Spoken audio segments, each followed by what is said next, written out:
Thumbs up when we're good on your end. Okay, so now we are live. Excellent. Good evening. It is, let's call it 6:33. And this is the June 15th meeting of the IDA. I will note on the agenda, it has the wrong name of the building, but the right address. So that's okay. Share, start with the roll call. Sure. Following my own advice.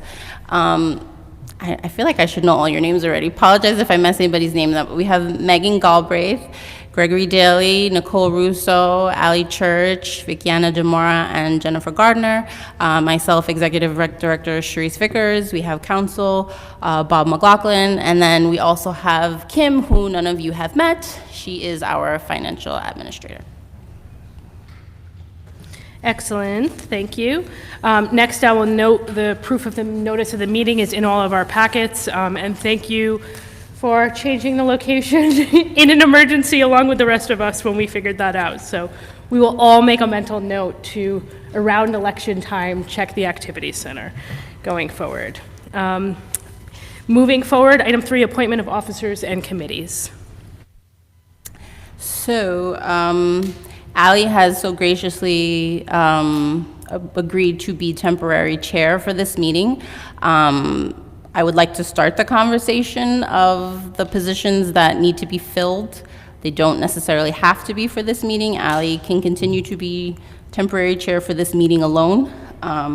However, if you look in your board packet, you will see that we have 4 officers for the agency. We have chair, vice chair, treasurer, and secretary. So currently, Ali serves as vice chair, and Vickiana serves as treasurer. And I think you two ladies don't mind staying in those roles. That leaves the open position of chair, and that leaves the open position of secretary. And I have given you all the links in your board packet of the bylaws of what that would require. And then we have the audit finance, which is 2 committees that we mold into one, and then we have the governance committee. So traditionally, the treasurer serves as the chair of the audit finance, and the chair of the whole board traditionally serves as chair of the governance committee. So you can see that we have some positions open. There are 7 of you, so that means 1 of you might not serve on a board, and that's okay. So I just wanna, I guess, just lay it out there. Is anybody interested in being chair? If I get like 3 of you asking for something, then it kind of changes how we'll proceed. So I guess let's just go for this. Does anybody have interest in serving as chair? Just let me know. I do, yeah. Okay, anyone else? Okay. Sold. And Julian also is not here tonight, but he is listening via Zoom. And then we have secretary. Is anybody interested in being secretary? We want to simmer on that for a little bit? That's okay too. Okay, we'll leave that up in the air. You want to say something? Yeah, so Bob McLaughlin, for those who I haven't met before. I think maybe it's important to just talk about a role. So the secretary is really authorized, confirms the resolutions that the board may pass tonight or in the future. And the secretary is there to keep the records of the agency, along with the financial administrator. So it's important. It's a necessary function. We have to certify resolutions for various purposes. And if we don't have that one person in that role, it falls then usually on the chair or vice chair to certify. So, not important to do it tonight, but it is important to have a secretary in place. And if I can add, this is unlike other secretaries you may have been on in that you do not keep anywhere near the minutes. So there is staff to do. You don't have to be good at taking minutes. Yeah, mostly what I will ask you to do is to just sign resolutions. That's the most I've asked for the secretary in the past. Okay, and then just so you know, for the audit finance, if you are good with numbers, if you have a degree, you're in business, you're familiar with these things, audit finance is a great committee. And then governance, I think is kind of self-explanatory, the policies that have to do with how the agency is run. So I'll just throw it out there. If not, then we'll continue on, but do I have anybody that would like to be on the Audit Finance Committee? We can pause on that. And then governance? You would do Audit Finance? Okay. And then governance, Megan, since you are chair, well, sorry. Not yet, but will be then, that kind of puts you on the governance with Ally, and then I would just need one more governance, and that would be Jennifer, okay. So we'll have one opening for Audit Finance Committee, TBD, and then also for the board secretary. So we'll just continue with that then? Okay. Are you looking for a motion? Do the housekeeping motion now. We can do it now, okay. A little out of order, get that done. So we have a housekeeping resolution that Bob is saying we can just take care of now if you'd like to, which is resolution number 3.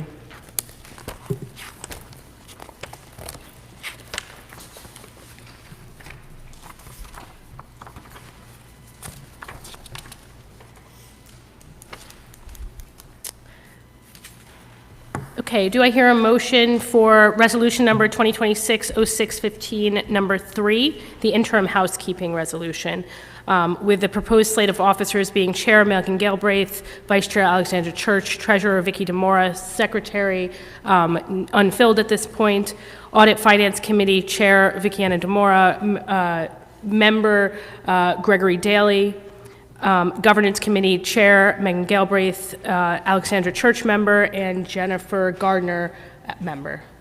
And it also adds the hiring of our financial administrator. A second. Number 3, appointment. First. I can't first. You can first. First. Yes, so you can say, so moved. So moved. Have a second? Second. And I'll just do a roll call really quick.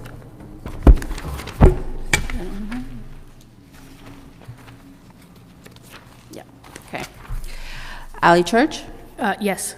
Vickiana Demora, Yes. Gregory Daly, Yes. Megan Galbraith. Yes. Jennifer Gardner. Yes. Nicole Russo. Yes. And Julian DeMaio is absent. Okay. Resolution carries. Resolution carries. Moving forward to the reading and approval of minutes from December 15th, 2025 meeting. Was that our last meeting? Oof, okay. Can I just say that I have provided the board with copies of the minutes from the December meeting and a copy of the recording, so that way you would all be able to accurately vote, or I'm sorry, confidently vote that the minutes reflect accurately the meeting since you were not present. Do I have a motion to approve the minutes from the December 15th, 2025 meeting? So moved. A second? Great. Sorry, who's second? Second. Nicole, okay. All in favor? Aye. Any opposed? Hearing none, it passes. Moving on to the report from the treasurer, Vickiana. Do you have to read all the months? Oh, girl. Is there an easier way to do this versus going by 6 months? No? You can, Can we do one You can- resolution? for- Was you can do the bottom line instead of going through, just like the ending, Yeah. the beginning and the ending? Mm-hmm. That'll work. Good evening, everyone. All right, so starting with the February, December, sorry. Starting with December, the opening balance for account 2847, $320,536.68, ending balance, $344,004.53. The payroll account ending in 8243, opening balance $43,710.71 with the closing balance of $33,367.74. The applications fund 2855 have an opening balance of $14,151.44 with no transactions recorded. And the lesser tenant account ending in 2863 has an opening balance of $2,590.81 with a closing balance of $2,596.51. The labor monitoring FSH hotel account ending in 7072 has an opening closing balance of $15,014.79. Our money market account ending in 2871 has an opening balance of $1,321,878.70, having a closing balance of $1,324,785.02. Our labor monitoring IV5 account 5325 has an opening balance of $68,845, leaving a closing balance of $57,760. Our labor monitoring Shaw building account ending in 1632 had no transactions recorded, leaving an opening closing balance at $0. Our Provident Bank checking account 4346 have an opening and closing balance of $0. Our Provident Bank CD account 5683 has a opening and closing balance of $4,458,195.01. That concludes the December report. January, our operating account 2847 has an opening balance of $344.04. I'm sorry, $4.53, with it leaving an ending balance of $203,744.33. Our payroll account 8243 has an opening balance of $33,367.74, leaving a closing balance of $22,208.82. Our application funds account ending in 2855 has an opening balance of $14,151.44 and having a closing balance of $147,151.44. Our lesser tenant account 2863 has an opening balance of $2,596.51, have a closing balance of $2,602.02.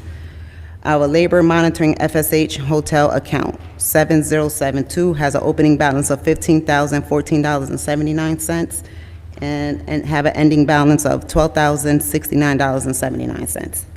Our money market account has an ending in 2871, has an opening balance of $1,324,785.02 and has a closing balance of $1,327,597.92. Our labor monitoring IV5 account 5325 has an opening balance of $57,760 and have a closing balance of $54,565. Our labor monitoring Shaw bank account 1632 has an opening and closing balance of $0. Our Provident Bank account 4346 has an opening and closing balance of $0. Our Provident CD account 5683 has an opening and closing balance of $4,458,195.01. That concludes the January report. Our February report for the operating account 2847 has an opening balance of $203,744.33, leaving a closing, ending balance of $261,440. Our payroll account 8243 has an opening balance of $22,208.82, leaving an ending balance of $12,838.93. Our applications fund 2855 has an opening and closing balance of $147,151.44. Our lesser account 2863 has an opening balance of $2,602.02, leaving a closing balance of $2,607.01. Our labor monitor FSH hotel account 7072 has an opening and ending balance of $12,069.79. Our money market ending in 2871 has a opening balance of $1,327,597.92 and have a closing balance of $1,330,144. Our labor term IV5 account 5325 have an opening and closing balance of $54,565. Our labor term monitoring Shaw bank account 1632 has an opening and ending balance of $0. Our Provident bank account ending in 4346 has an opening closing balance of $0.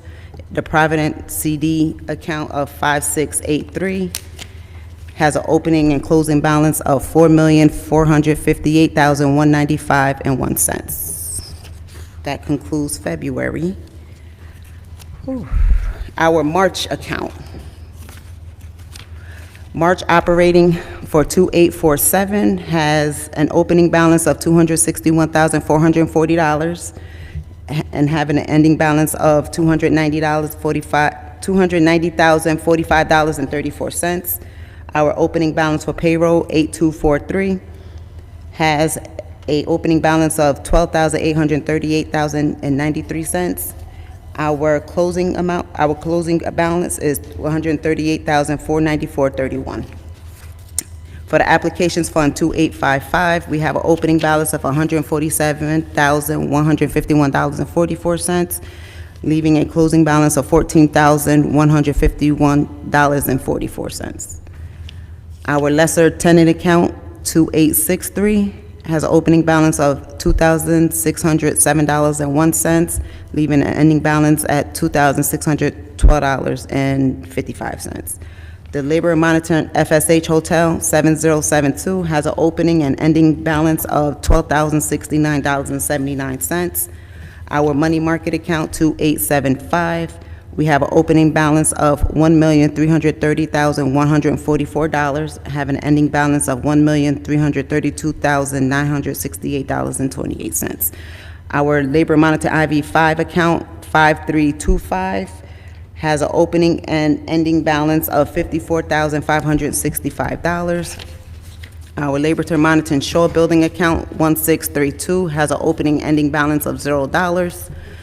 Our Provident Bank account 4346 has an opening ending balance of $0. Our Provident CD account 5683 has an opening and ending balance of $4,458,195.01. And that concludes March's report.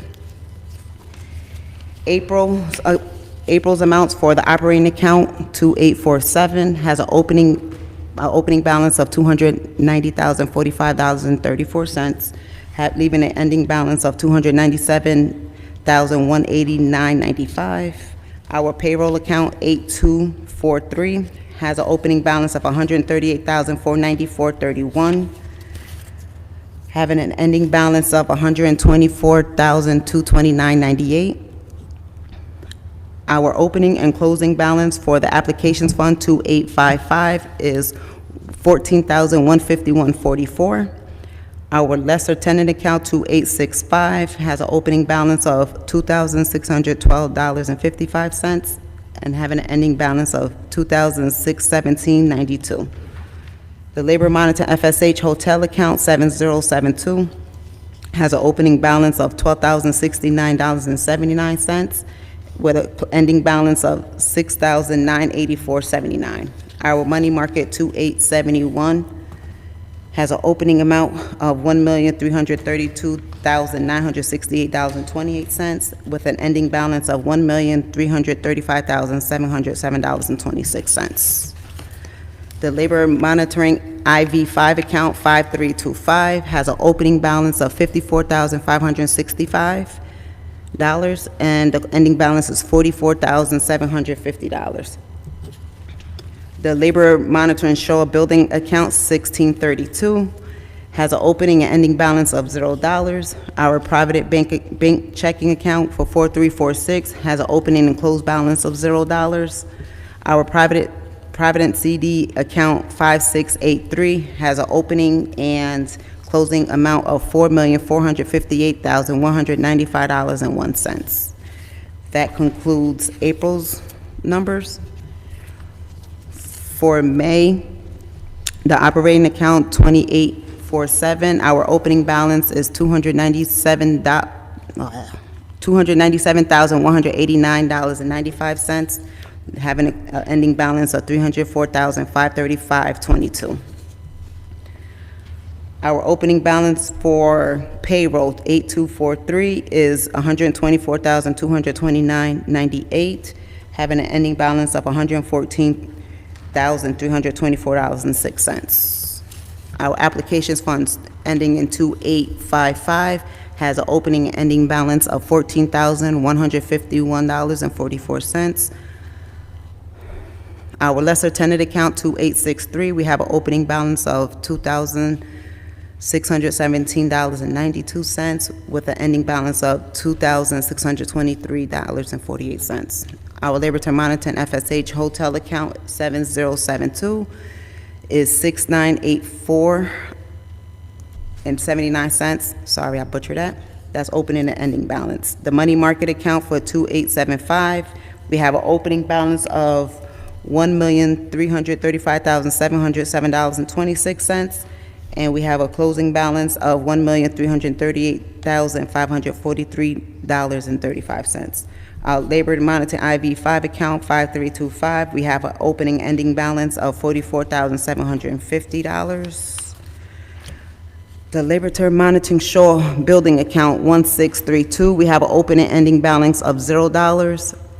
The Provident Checking account, 4346, have a opening ending balance of $0, and the Provident Bank CD account ending in 5683, we have a opening balance of $4,458,195.01, and the closing balance is $4,500,479,098, and that concludes the treasurer's report. Bravo. Moving on, item number 6 is the chairperson's report. I don't have. Sorry, we just need, A motion to approve? so yeah, just so you all know, since it's your first time, we always, if you look at the agenda, I have approval of treasurer's report and then approval of approval the of payment bills. of the bills. So we need to do it twice for each month. Okay, So, just so you all know for the future. all right. So do I have a motion for approval of the treasurer's report for December 2025? A motion. So move. And a second? So moved. Can we do all in favor? Or roll call? We'll do it, how's some- Just do a voice vote. All in favor? Aye. Any opposed? Question? So you have to, it's fine this time, but you have to ask a question, so we do one motion, so a first, a second, and then you do a question, so before the roll call.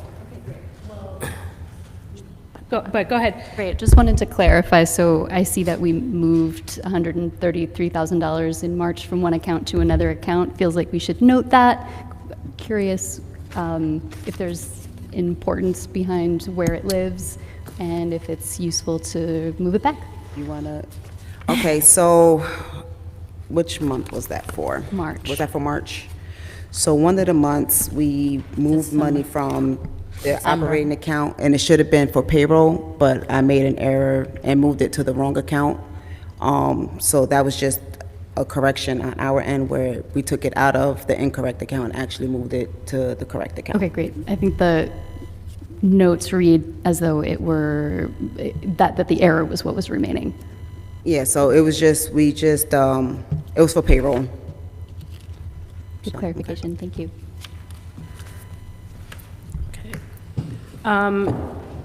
Moving, good, okay, moving on, I need an approval of the treasurer's report from January 2026. A motion? A second? Second. All in favor? Aye. Sorry, Any who was opposed? first? Because just make sure make sure your mic's are on when you first and second, because Or, otherwise. yeah, finger too sometimes, so. Any opposed to January 2026? I need a motion for the approval of the treasurer's report from February 2026. So moved. A second? Second. All in favor? Aye. Any opposed? I need a motion for approval of the treasurer's report from March 2026. So moved. Second? Second. All in favor? Aye. Any opposed? I need a motion of approval of the treasurer's report from April 2026. So moved. Second? Second. All in favor? Aye. Any opposed? And a motion of the approval of the treasurer's report from May 2026. So moved. A second? Second. We'll go to my left this time, right next time. All in favor? Aye. Aye. Any opposed? All right, moving on. I need to approve the payment of the bills for December 2025. Do I have a motion? So move. A second? All in favor? Aye. Aye. Any opposed? An approval of the payment of the bills of January 2026. I need a motion So move. and a second. Second. All in favor? Aye. Any opposed? I need a motion for approval of the payment of the bills February 2026. Do I have a motion? So move. A second?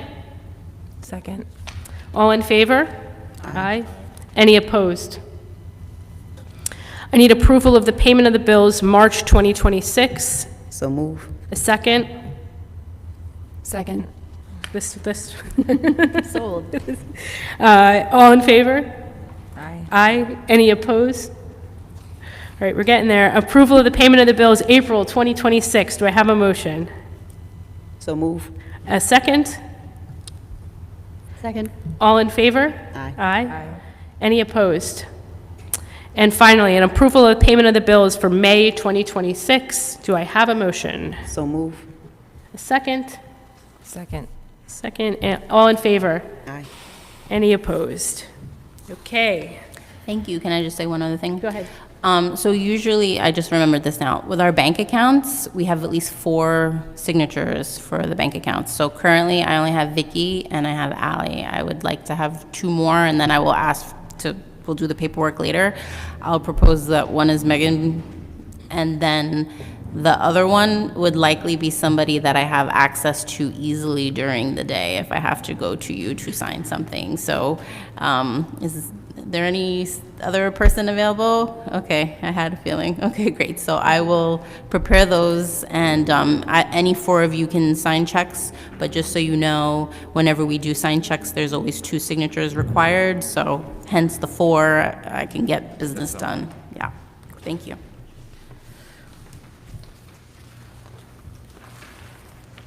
All right, item 6 on the agenda now is chairperson's report. On the fly, we'll do a quick report. The first I want to say is obviously some wonderful news, which there was a nice write-up in the New York Times about the Foster Supply Hotel behind us, whose work is underway, and we're really happy to have that project finally get going with IDA and lots of other support. So thank you to everyone who is involved with that.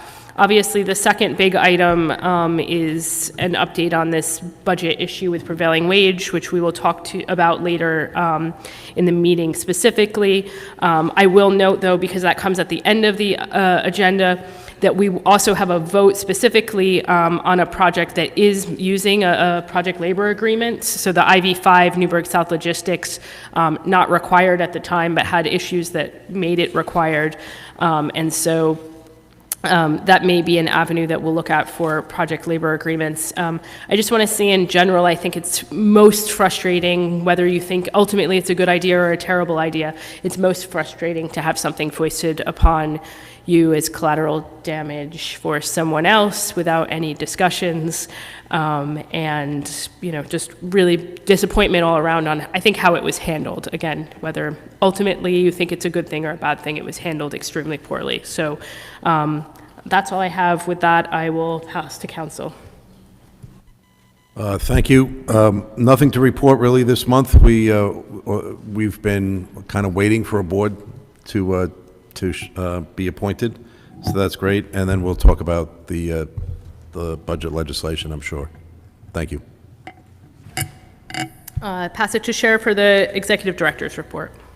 Yep, some of the things I was going to talk about I already mentioned. That happens sometimes between the 3 of us. But, I'll typically give updates on reports during my part of the meeting.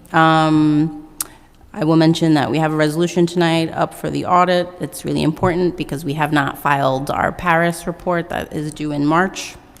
So, you know, that is something that I need to work on immediately after this. As well, I will be updating our website.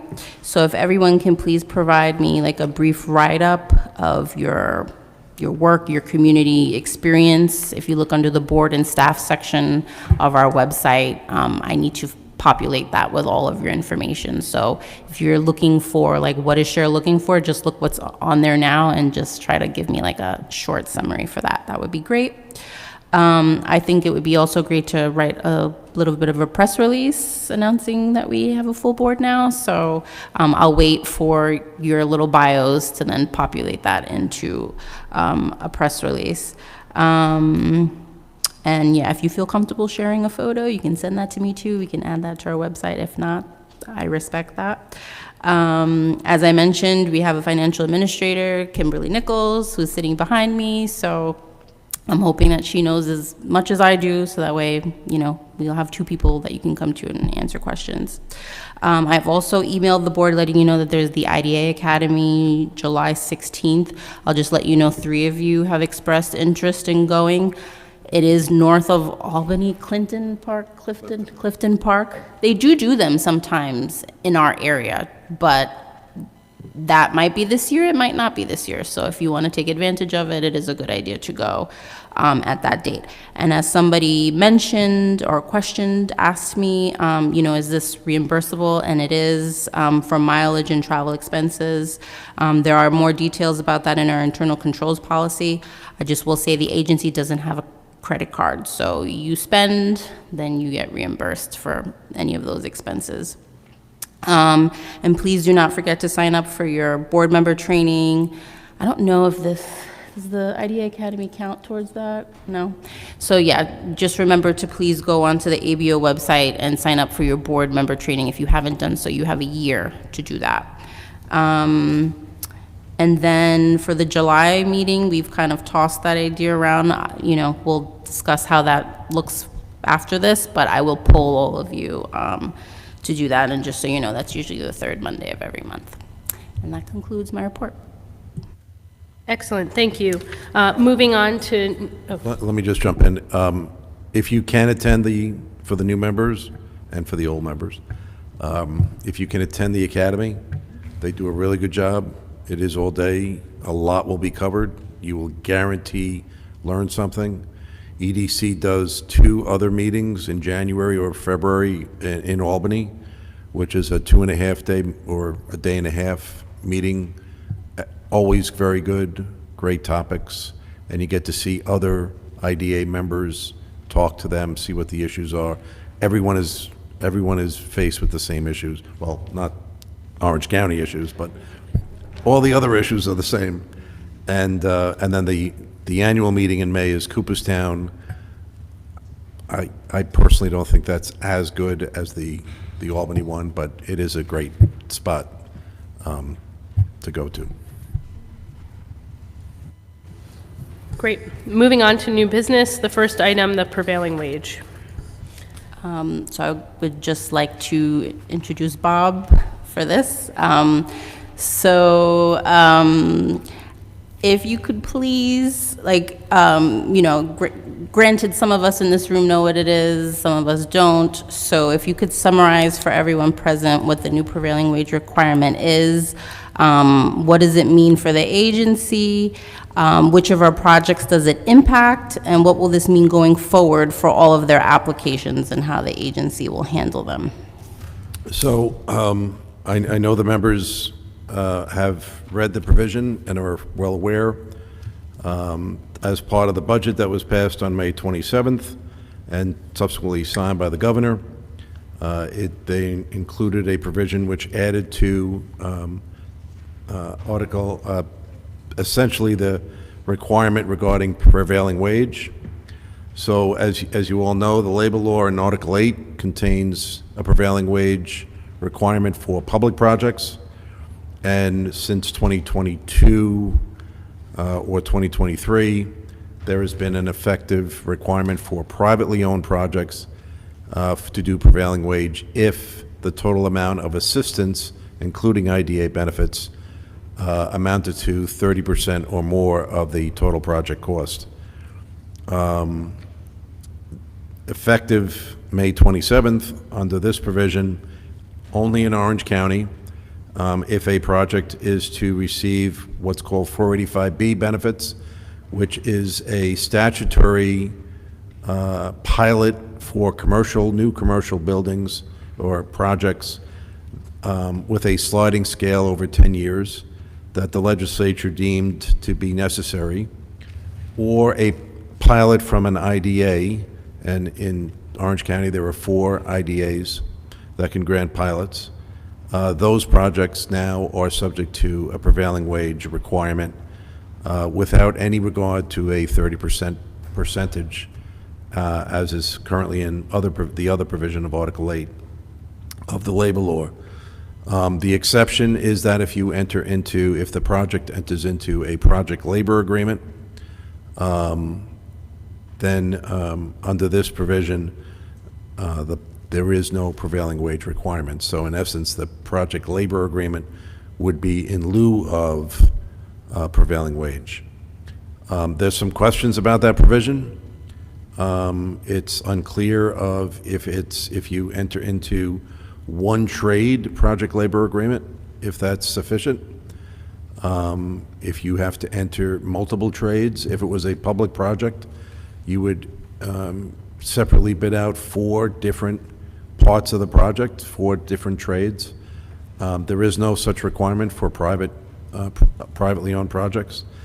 And so again, I think there's a gap in this legislation, at least in one area, which is it one project labor agreement? Do you have multiple project labor agreements? What happens if there are no unions that can enter into a project labor agreement for that particular trade in Orange County? So there's a lot to be, as one of my partners says, a lot of wood to chop here, not really clear as to how that applies. It's certainly a path forward in lieu of prevailing wage, and happy to answer any questions that the board may have.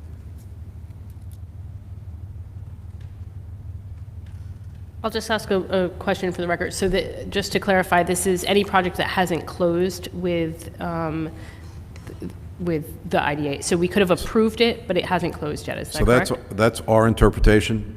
There's a concept in zoning regarding vested rights. And certainly we've, at my firm, we've used that on both sides regarding vested rights. So the concept is that at a certain point, the project has gotten to a point of usually building that the argument to a judge would be that you can't change the rules of the game because I've spent too much money, I've spent too much time, I have a vested right in the project because of what I've done to the project, that you can't now tell me to stop and change and do something different. So in using that as a guide, the way we look at it is even if the project had been approved, but nothing has been done to the project, there's been no disturbance of dirt, there's been no pouring of foundation, there's been no erection of steel or wood or something, there's not a sufficient action that would crystallize that argument of a vested right. That, and again, as we said in our memo to the board, it's not a board issue, it's really an applicant issue. The applicants need to determine if they have a vested right that they can go to court and make that argument to a judge who can then decide the issue. The board's role in this is very clear. Prevailing wage is a requirement for applications that have been submitted and have estimated the cost of the project based on something other than prevailing wage. I think the board our recommendation is to the board and to the executive director that those applicants have to go back, put pencil to paper, and look at the numbers and determine what the prevailing wage requirement would do to that cost and submit a new application with that additional cost, or take another avenue that may be available to them. But certainly the applications that have been submitted are deficient because none of them have dealt with prevailing wage.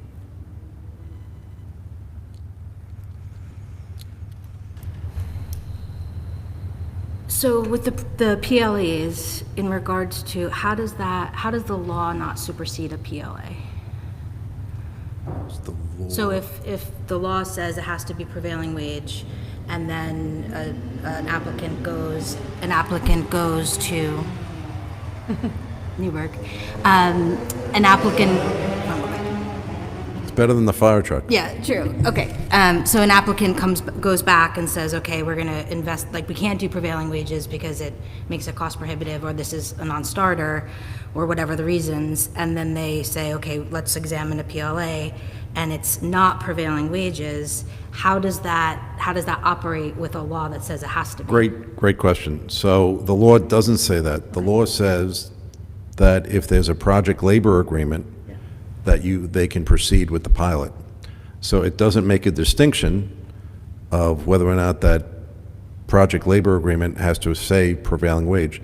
And typically, project labor agreements would be something short of that anyway. And we do have an example with the IDA, with the project, the warehouse project on Brookfield, where they tried to comply with your local labor policy.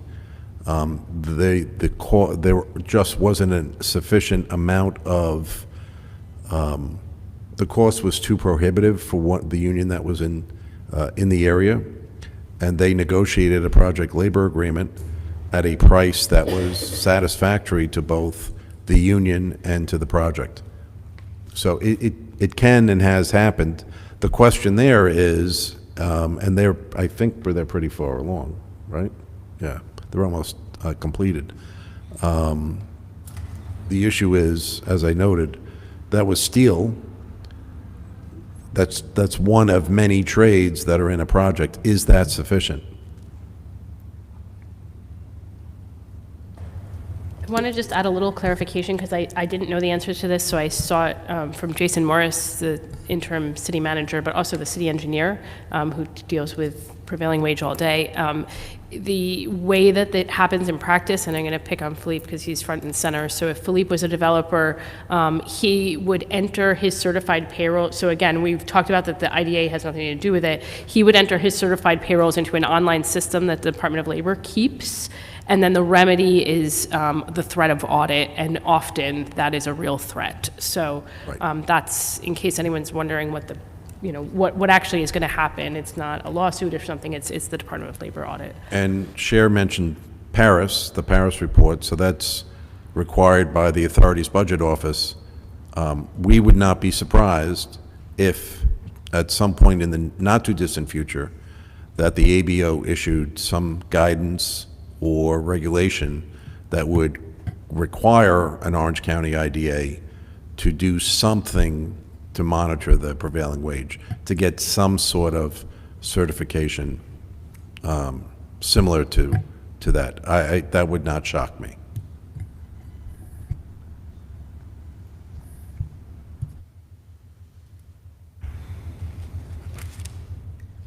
So one thing that I'm obviously interested in is at some point figuring out if there's a way that we could see what this looks like for a project. I mean, I guess we'll see some of our projects here, but it's easy to see prevailing wage because it's a rate sheet. But I, would be interested over time to hear how non-prevailing wage, how a typical labor is calculated, and what they think the markup is. Again, as I said on the call, I work in a world where everything is prevailing wage, so it's, I think the shock of the difference is I'd like to understand what that is. And I'm not sure if this is the right forum for it, but just to get a handle from the other Orange County IDAs, what they're digesting and how they're talking about this, recognizing, like we said, this isn't the board issue, it's more on the applicant, just to get a handle on how and if we've talked to them, should we just in regards to if this is set in stone forever? Is there a pathway at the legislative level from other applicants or whomever to modify this in a more cogent way in regards to the law itself, having some nuance to the legislation, which I know is not necessarily what we talk about right now, but just it seems like such a targeted legislation, and we're in the same boat as Port Jervis, Middletown, just how and if we've talked to them, and can we? We haven't, I mean, Lucas is here, I feel like. He's from the Orange County Partnership, and the partnership basically holds that forum for all of the IDAs to have that meeting. I don't know when our next meeting is, but it's this Thursday. Okay, this news happened in between the meetings, but usually all of the EDs get together and discuss that, so I can report back to you after that has happened.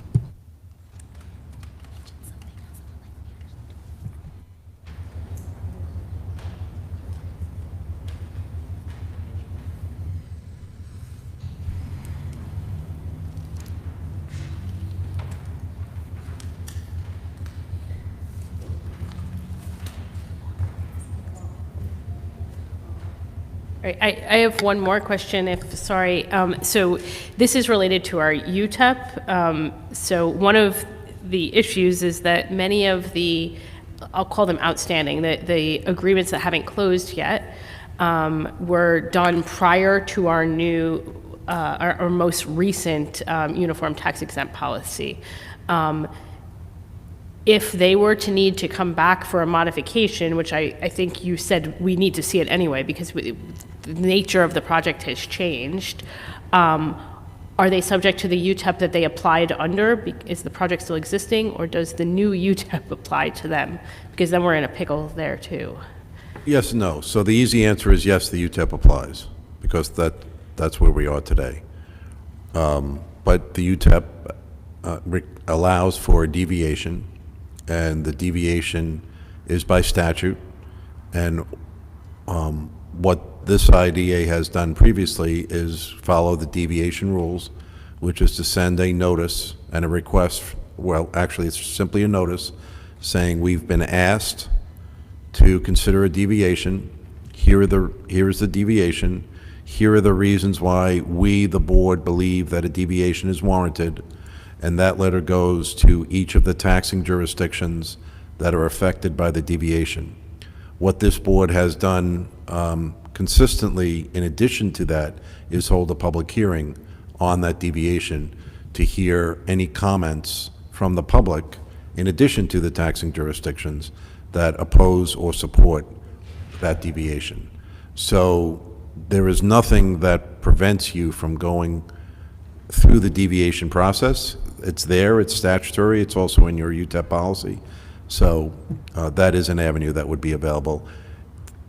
It's unfortunate that the board spent a lot of time on the new UTEP and perhaps has to consider a deviation almost immediately, but it's certainly there. Thank you.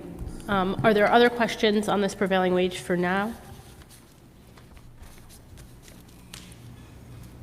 There's questions from the membership, from the audience. Is that, do we have we have no place for public comment today? No? All right, it's up to me. We're in a brave new world. The attorneys are shaking their heads and the developers are shaking their heads the other way. Can you submit it in writing and we can discuss it later, or unless it's quick? Okay. Well, you're on the agenda, so if you can just wait to your section. There- We've accounted for all of you needing to discuss this, so when we get to you, you can just ask all the questions you want. Great, okay. All right, we'll keep it moving then. So the next item on the agenda is a presentation by Metalwise. Is there anything I need to do, Everett? Just give them the clicker, right? Okay.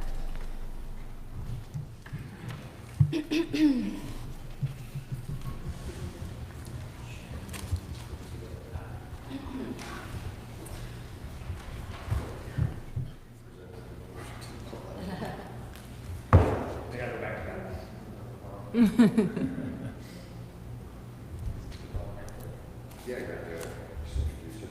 evening. My name is Colin. I work for a company called SK Distribution. We're here today to talk about Metalwise, ultimately a new business we're bringing to the area that specializes in architectural metal fabrication.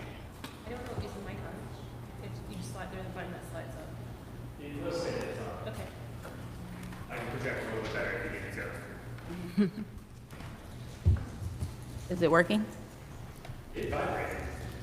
Oh, hold on. Oh, System check. is it the clicker that's not working or what? Thank you kindly. Is it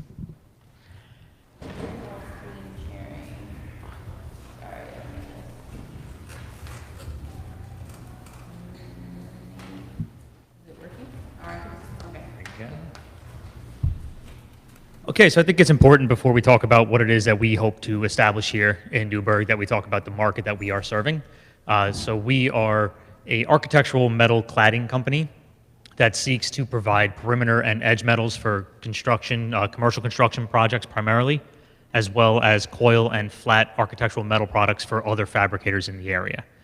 The existing market channel operates through a singular market leader with a heavy percentage of the market share out of Wisconsin. And we think that our market here being serviced by Wisconsin has led to certain opportunities that we can capitalize on. So we hope to bring manufacturing back to a more regional and local level. We intend to alter the manufacturing process slightly from more traditional approaches by taking a lot of what the operator on the factory floor is expected to do and upscaling their labor to programming machinery that operates not automatically, but without their manual input to manipulate the sheet metal. So in other words, instead of these operators flipping heavy pieces of sheet metal throughout the day, they are programming a computer that will do that for them. Right? So it is an upscaled labor approach. The facility will have the ability to process coils into smaller coils and flat sheets for sales to other businesses, as well as take those coils and process them into predetermined blank sizes that will be folded into those architectural metal profiles. The entirety of our order process follows from order entry through that coil processing, our production and manufacturing. There is a certain level of components that are manufactured by hand still. They're small on scale, about 1 foot by 1 foot, that require just some small assembly, still using very specialized tooling. Projects are then packaged, staged, and will be delivered on our own internal fleet. So there will be a certain amount of driving roles to this business. Let's see if these will play. This presentation's a little bit old, so you would see a very high-tech video here of our manufacturing processes. But this will showcase that coil and flat blanking line that processes those larger master coils into smaller items for us. These are still images of what that blanking line looks like. The second piece of machinery you're looking at here is a automatic Tolman folder. This is what replaces the more traditional manufacturing jobs on the factory floor and allows those personnel to be upscaled into more computer programming type roles. Lastly, you are seeing our dedicated Metalwise fleet. We will have a team of drivers that are responsible for delivering these products all throughout the Northeast.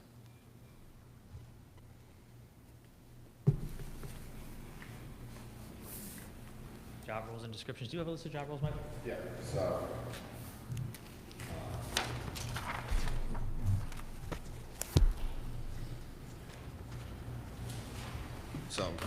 the initial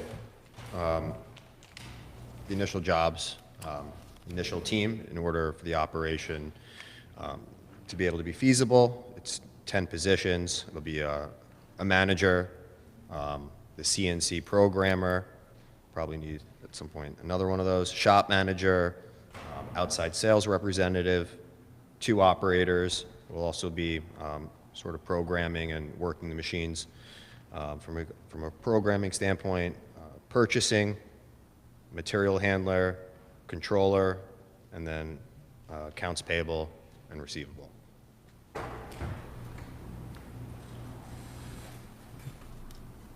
So that is our business in a nutshell. Any questions? How does it work as far as the trucking? Like, you guys truck it out. How does that work as far as, like, we talked about this last time with the taxes on that? Like, are they your trucks, your workers, or are you subbing it out? No, so the trucks are a dedicated fleet owned by Metalwise. They will be daily route trucks, so the operators will return home to home base here in Newburgh. So how many trucks are you thinking you're gonna be? We are starting running? with 2, and then we intend to grow pretty quickly once we can service those 2 truckloads. And I think that the other question we asked last time, but this is good for the rest of the board, was all of those positions, all of those 10 positions are on site, including the sales people. Obviously, they'll travel. That is but they're correct. There based is here. no remote roles within Metalwise.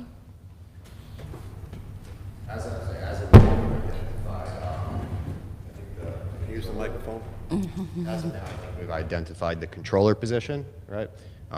Gentleman who's local, lives in Newburgh. And as this progresses, we'll obviously start filling the other positions.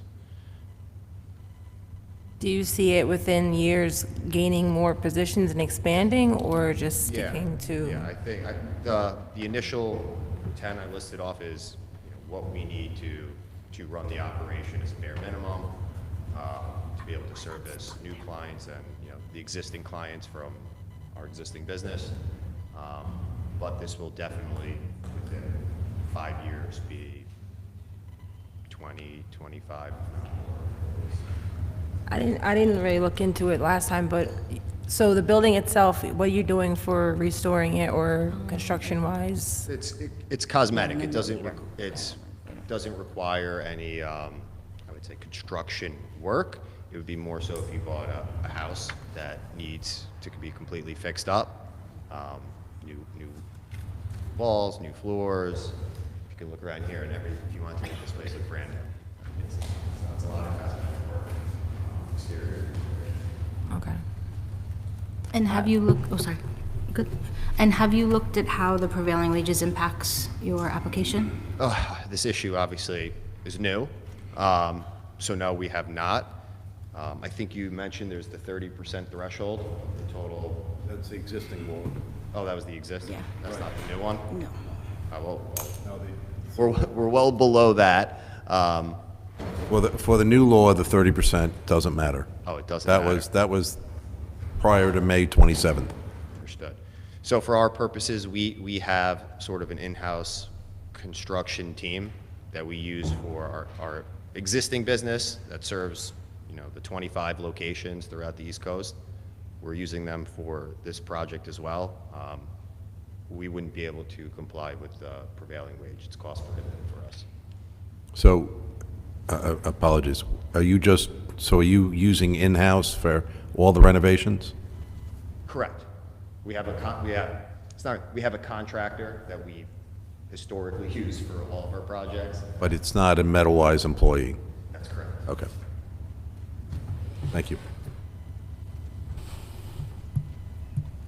Yeah, so, I mean, we will need to see, you'll have to review that. The prevailing wage guidelines are on the state website, but you would need to review that. Okay, so is the position that new application will be supported?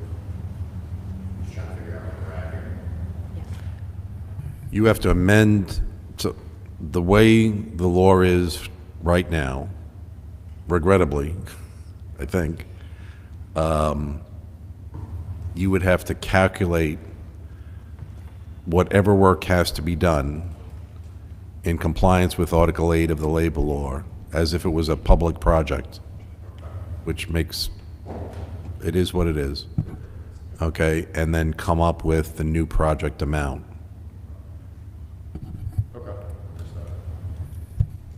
From what I understood was start to finish contractors and everybody has to be prevailing wage and your employees. So it's like an all around.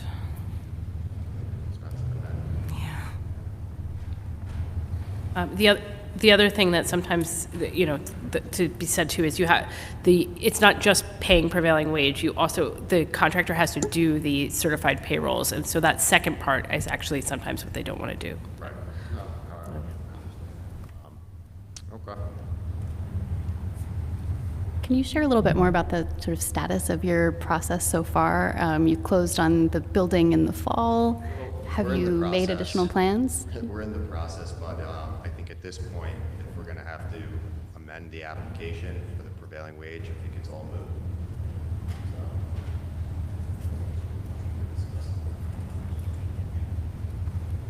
And I don't know if can we do this? Can I ask for additional information to be included in your amended application? Is that something we can You can, request? but there's not going to be an amended application. Okay, okay, I got it. I think Apologize. maybe for the future, would love to see more specificity in the future job projections. I think seeing all those NAs for me was a little bit of New like, requirement that just popped up didn't exist, I'd be more than happy to dive into that, but it's just, I guess like noted for the room. and yeah, I don't want to waste the board's time either, so. Thank you, and apologies. Thank you. You guys very much. Next presentation is 191 Washington Street.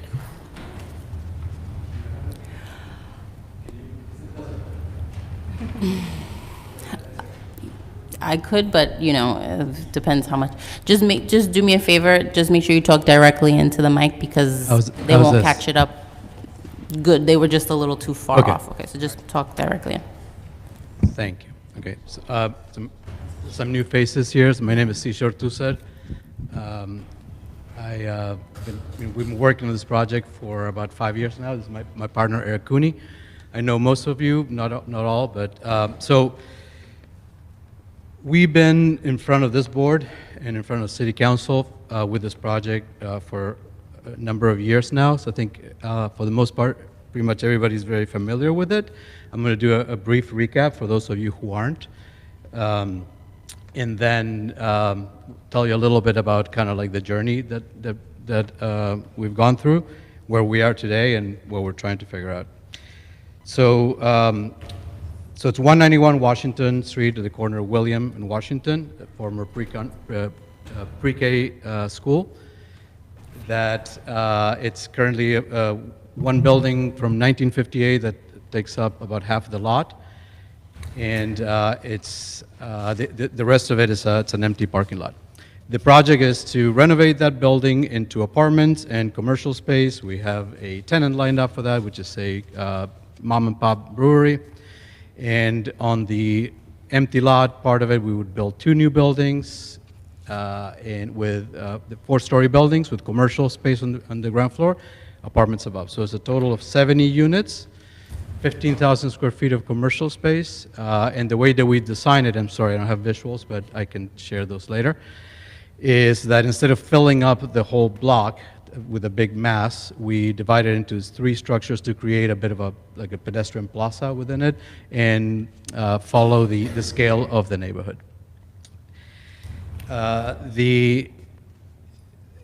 So that's the project. I mean, sorry, I don't have, not go much into detail right now, just because I kind of want to get to the next one. But I say this, we've been talking about it for a few years, and as far as we know, I don't think there's anybody who doesn't want this project. I think there's pretty much unanimous agreement that this would be a great project for Newburgh, a great project for especially that area, which, out of all of the big residential projects that are under work in Newburgh right now, I think that's the one that would have the most impact on its immediate area.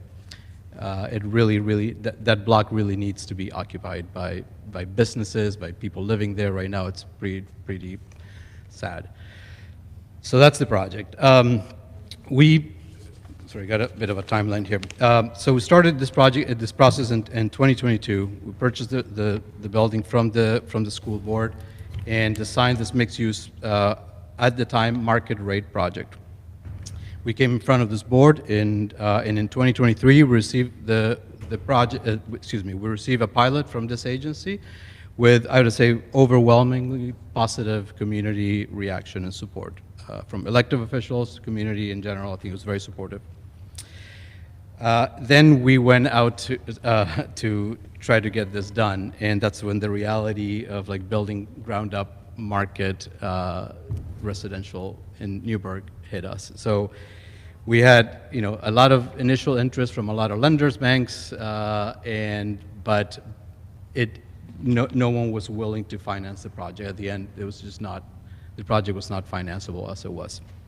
So in 2024, we pivoted to affordable housing, and we planned it around 100% of the units being at 80% AMI. And we pursue a program called the PLP, which I'm familiar with.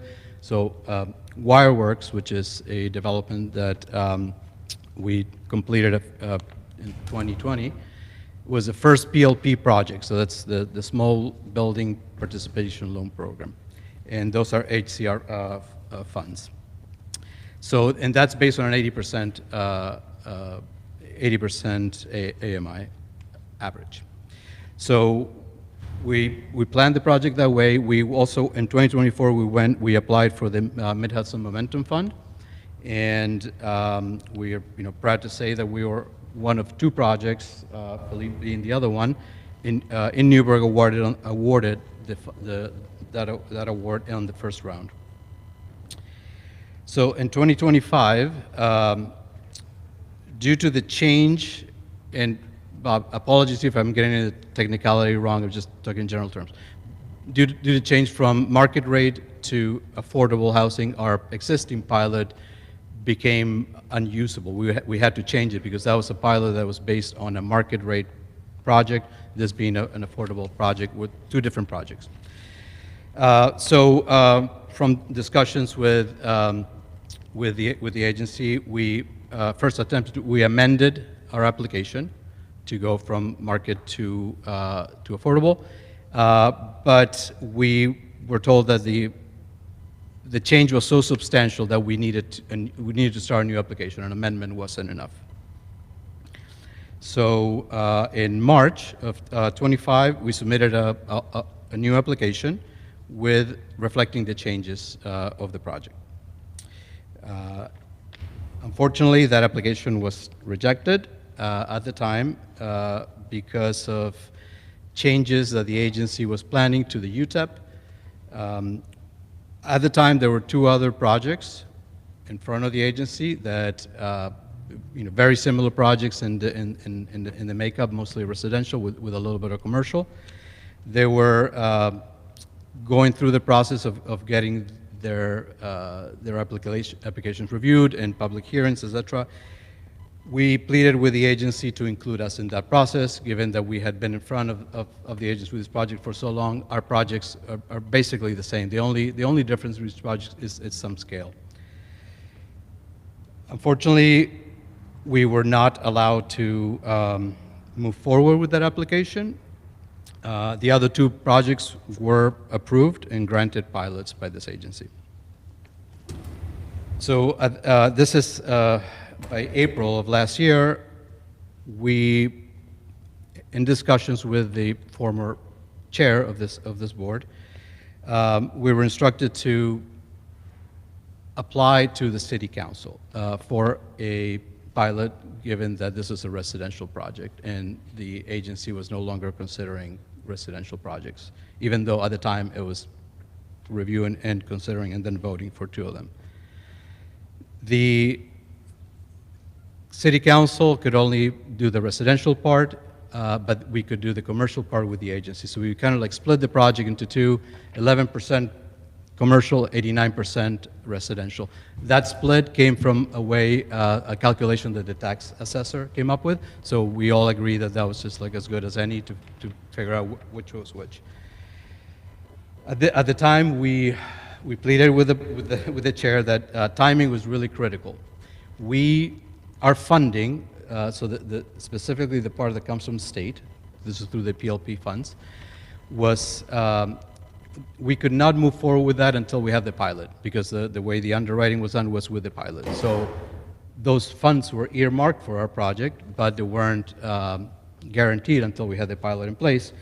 And that clock was ticking. We did not have a deadline for when that would expire, but we were told repeatedly that we needed to either get the pilot or move on. So this was, again, in April. So the chair assured us that they would fast track through this through city council, and help with that process. So in May, we started the application process with City Council, which is not as straightforward as an application process with the IDA. We found out it's not, there's not a form to fill out. There's not a process like this. But we started this in May, and this took several months of outreach to city management to get that process going.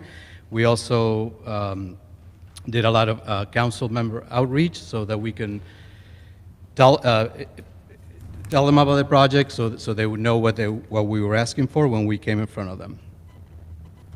In August of last year, we presented to the council, and we received unanimous support. So all 7 council members indicated that they would support our project and they would support the pilot.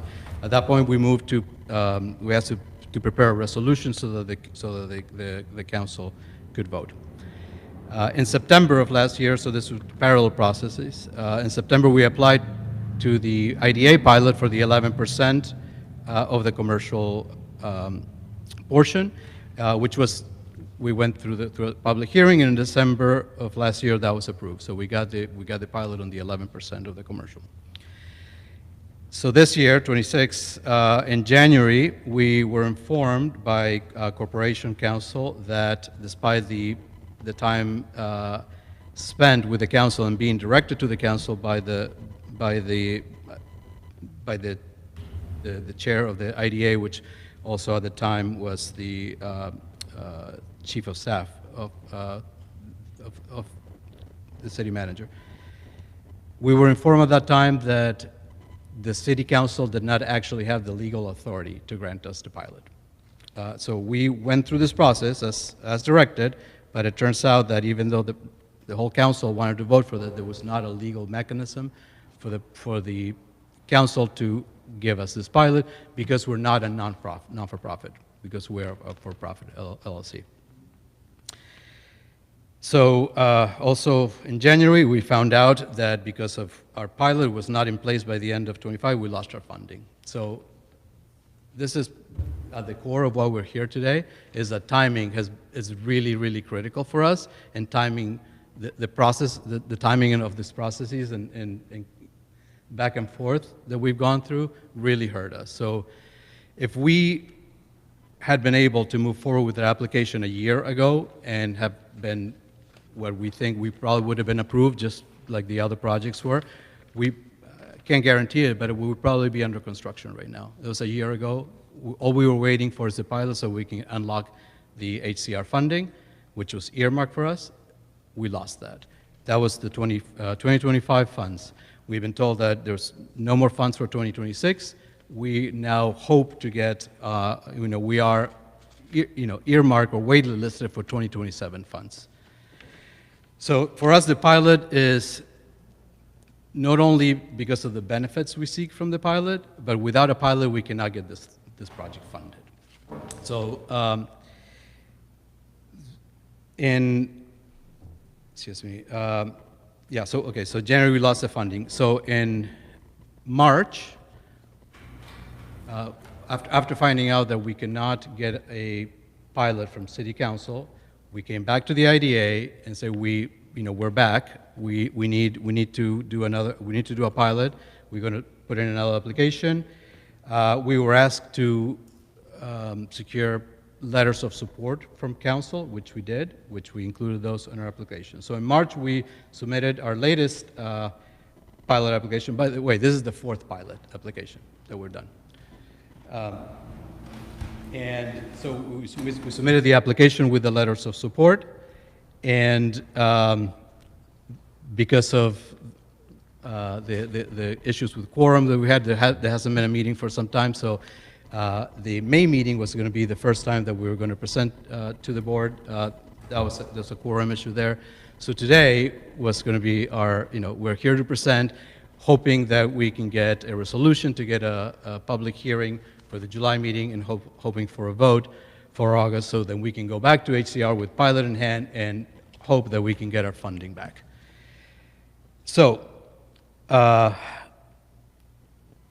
and then what happened, right? So that obviously changes everything, and we understand there are two separate issues. The issues with the legislation that has nothing to do with this board. We're not pleading here to you to fix this, to help us with it. We understand that this is much bigger, and it's probably the responsibility of dealing with this is more on the developers than on this board. We get that. We also understand that there's like a lot of unknowns about this. This is new.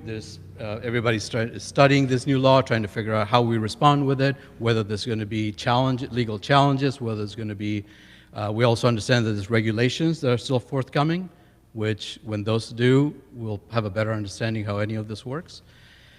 We have, faint hope that there is some sort of grandfathering in that maybe is allowed. Not asking for you to do that, or maybe that's naive, but we would hope that projects that, even though they haven't broken ground, they've been working on this for years, with a lot of resources invested into it. We would hope that these projects will be able to move forward. And here I'm talking about our colleagues, Philippe, Andrew, and Jake, who have projects who have been approved. Hopefully, we're really hoping that they are allowed to move forward. What we're hoping is to be in their boat, right? Like that's speaking bluntly, that's probably a sinking boat. We're trying to get on that boat. We are not even there. So what we're asking, again, not asking this board to deal with the law, we're asking for is like help us with the timing, help us move forward, because if what we're doing here today is presenting to you and then we have to wait to see what happens and then we have to redo our application, the time is just going to fly by again. And by the way, a year lost, and it's not only a year lost for development for Newburgh, it's also a year in which like prices went up, right? So like the project becomes even more harder to do than it was. So if we keep going, eventually the project is just not doable at all, even with the pilot that we're asking for, even without the prevailing wage. We haven't done the math, but I can tell you, there's just no way, just like, rule of thumb, if our construction costs are going to increase 30 to 40%, there's just no way. There's no 30 or 40% margin in this. There isn't. So, like the previous applicant, I mean, we're not there yet, but like if it might be the case that we just have to move on. So, what we're asking for today is to please consider our application, call for a public hearing so that we can get the process moving forward. We understand that even if you were to approve our pilot, it's still, we run into the issue that there's a law, right? That we cannot move forward and actually receive the benefits of the pilot unless we do the prevailing wage. But again, what we're trying to do is to be at a place, if something changes, whether it's legislation, legal challenges, or some sort of grandfathering in, if something changes, that we're in a spot in which we can actually move forward. We don't want to hear that now there's a path forward and we still have 6 months of meetings and public hearings to go, because then we're going to lose our funding for 2027. By the way, these projects are funded with, in one way or another, public funds in both ways, but there's different kinds. So we're not getting tax credits, right? It's not something that we can go and syndicate and sell and then fund our project that way. The funds that we are getting are from HCR, which are in danger, right? There's really no certainty that the pool of money that we're kind of hoping to be earmarked for 27 is going to be funded. So the hope keeps getting dimmer and dimmer the longer we move along, and that's why, again, like timing is so critical, and we don't want to be in a position in which we're told, like, okay, there is a way forward, but we're still like months away from being able to move forward. We want to be ready to go when there is some sort of way to make this happen. So, sorry for the long-winded that, and hopefully I was able to make sense and carry through. But if there's any questions, So as of right now, the project is 80% affordable, right? The project is Still. 80% affordable, yeah. And you said there's 70 apartments? Yes. Okay. Yes. And on the commercial portion of it, where this is not a requirement of the program, but we're doing this is just like a business decision, just because we think it's smart. We're actually subsidizing part of the commercial because there is no such thing as affordable commercial space. So there's no program that we can.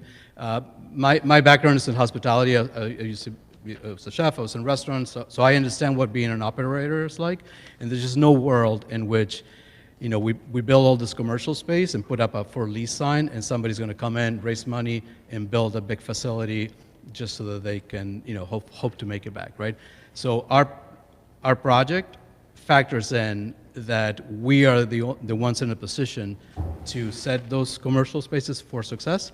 So we're doing a lot of the build out, including, you know, the brewery has a kitchen. You have to serve food. We're actually building that kitchen. We're not expecting the operator to spend $500,000 to build a kitchen. That's what it costs to build a kitchen, a small kitchen. So that's where that's not part of the affordable, but it's just part of like us trying to make this work. Everybody. Just to add some specifics to what Sisha was talking about, with the 2027 PLP funding, we've been told that that's going to become available in the fall. I don't know if that's October or November, but we need like a pilot before then because there is a long wait list for these PLP funds. So if we don't have it by then, we're just going to get it in front. It's very, very competitive. And actually, to that point, had we had a pilot now, even though we lost the 2025 funding, there was a chance we could have gotten in 2026 because another project fell through. So as projects who have money allocated to them, if they fall through, money gets released. Depending on where you are on that waiting list, you know, you might be accessed that. But without a pilot, we can't, because they're not going to allocate money for us and wait. They've already been waiting for a year. So we have a set of reports that you were going to present in May. So MRB did a cost-benefit analysis. So, but all of that, just to clarify, is based on a pilot not paying prevailing wage. Correct. Yes. Okay. So yeah. So we've had MRB's done this this cost-benefit analysis on the project 3 times, and all 3 times have come back with the cost, the test of reasonable being finding reasonable. Vastly outweighed. Yes, but yes, all of those have been done. Were done before. Like the last one was just completed before this was passed, but the previous 2 were done before the prevailing wage. Yeah, our application and our cost-benefit analysis does not factor in the prevailing wage. Yes. So I don't know if this goes into things that we should discuss in executive session or not, but I hear their argument for the application as it is. I think they're suggesting something that we may discuss in executive session happens. Is there any reason that we can or can't accept an application that doesn't meet a vague understanding of what these few lines in the state budget are? I don't even know what to do. So before Sorry. you answer that, I want to add, because like I forgot to mention this. So we know that if we get a pilot approved, that it's unusable because it's not prevailing wage, right? At least we think that it puts us in a position, if we have to, we don't know the details of this, but if we have to go and negotiate a labor agreement, if we have a pilot ready to go and the funding ready to go, we're in a position to actually negotiate a labor agreement and get started. I don't know that we can go and try to negotiate a labor agreement without the project even being funded. Like if I was on the other side, I wouldn't even waste my time. So, and that's actually a question for, just a big question. And this might be an unknown at this point. If we want to pursue that route of the labor agreement, would we could do it with a pilot that was not based on prevailing wage, right? Because we're going to, instead of prevailing wage, we're going to do the labor. We would want to do the labor agreements, right? So isn't that a reason to potentially the existing application pilot? Could we approve a pilot that's pending or contingent, I guess is the right word, contingent on a project labor agreement, and then they don't close maybe? I don't know. Seeking counsel. So I think that is a possibility. I'd want to think about it for a little bit, but certainly I think that fits within the square corners of the budget language. The issue is that we couldn't actually close on anything until we actually saw those project labor agreements. Correct. Yeah, no, I understood. And even if we closed, we couldn't move forward, right? So like, because it would be Right. against the law. Right. Would give us a better chance of making that vested rights argument possible. I'm not your attorney, I don't know. Yeah, I I think it would, so that's Yeah. why we're. Between the prevailing wage and the project labor agreement, it's very similar. We want to keep work, we want to get jobs from here. We want to get jobs, people working from here. We don't want out-of-towners coming in and working. And it's like the guy has said previously, he has his in-house people, and now he can't. Right. He has to back out because those are his in-house people. Every trade's going to be a different agreement. Everything, construction is very, there's a lot of pieces No, to I it. understood, yeah. Yeah, it's complicated. And we work with local companies, so Baxter is going to be our CM. They're building the hotel. They are my partners in at Wireworks. So at this point, we don't know what our path forward for us is going to be, what's going to make sense. And by the way, I don't even know if like a labor agreement pencils out. But we know that there's there's few chances out here for this move forward, whether it's a challenge to the legislation, or it's a grandfathering in, or it's a labor agreement, whatever that may be. Maybe there's something else. And we just want to be in a position that if one of those options makes sense, we can bounce on it and move forward. So right now, again, like we're just asking for a chance to have a chance. We don't have a chance right now.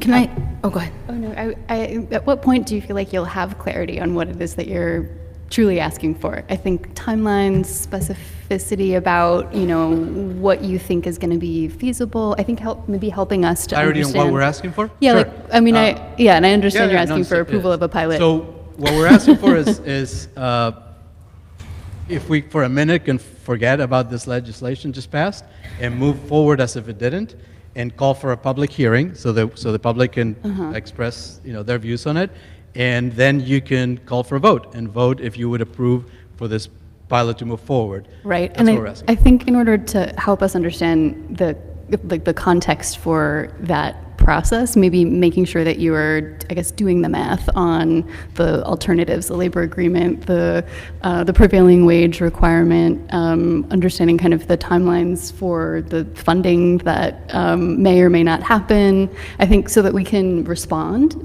in a timely way, so that we're helping you, but you need to help us help you. So what we're asking for is for you to consider the project as we apply, as it's in the application. If the economics of it are going to be different anyway, we have to start over the whole process, Yeah. right? Like with our lenders, with HCR, like the whole thing starts over. So again, what we're asking for is you to consider as submitted. We understand that it might be a moot point anyway, but again, it's just to put us in a position that if anything changes, we are able to move with it. And with the PLP funding becoming available in the fall, we would need this to move fast at the public hearing at the next meeting.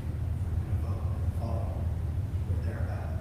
And that's what she said, the existing application. Does that make sense? I mean, yes, I think so. I am curious if other members of the board have similar questions regarding kind of what you anticipate your timeline needs to be, or, other things that would help us, I think, like contemplate the question. I that can you need to accommodate sit- his- You need to sit on some of the legal questions involved here and some of the alternatives that we might spin up. But I think if you could help us be more specific about the problem solving that you need us to do, things like timeframe, help. And other details with regard So to your if I understand it right, financial requirements. what your suggestion is the application that was submitted in March with a number that we know does not include prevailing wage, and ask the board to approve that subject to future project labor agreements. Maybe maybe a labor agreement, maybe something else, right? It's subject to subject to the project being able to move forward in a lawful way. Okay, right? right. So I think the second part I want to think about a little bit, because to be honest, I have not thought about that as an alternative. But I think there's a path forward, subject to a labor agreement. I don't know what the other thing is you're talking about, so we don't need to talk about. The other thing, we meaning don't. if somebody challenges the law and, it goes away, right? Well, then, it's not subject to anything then, at that point, right? So, regardless, okay. Okay. I think that for this board, though, to proceed, you do need to edit the application, even if you're never going well, even though there are issues moving forward, you need to come up with a new project cost for the possibility of the requirement now, which is prevailing wage.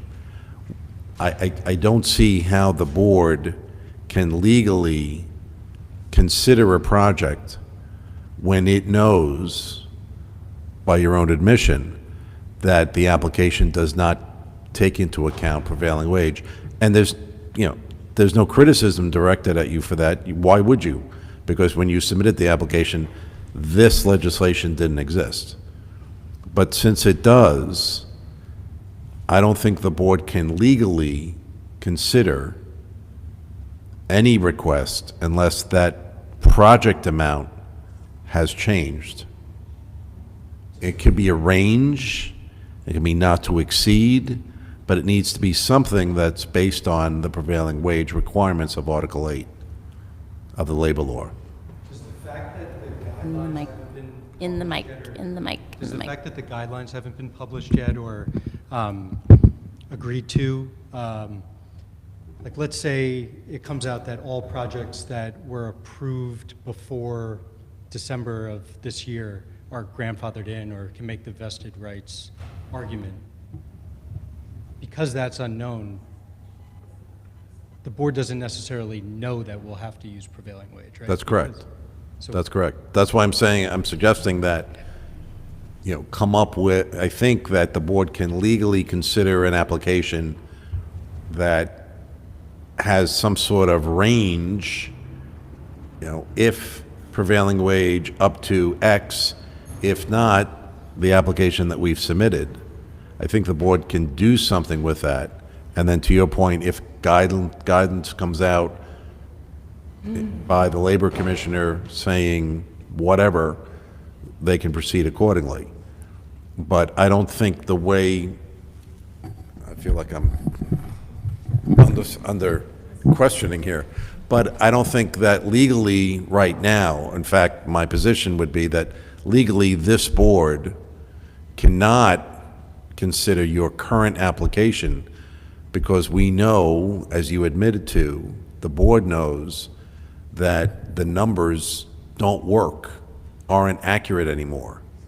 So I think from a timing standpoint, if the board is willing to consider a subject to approval, which they need to decide and consider as well, certainly from a timing standpoint, application, public hearing, approval is certainly doable within your time frame.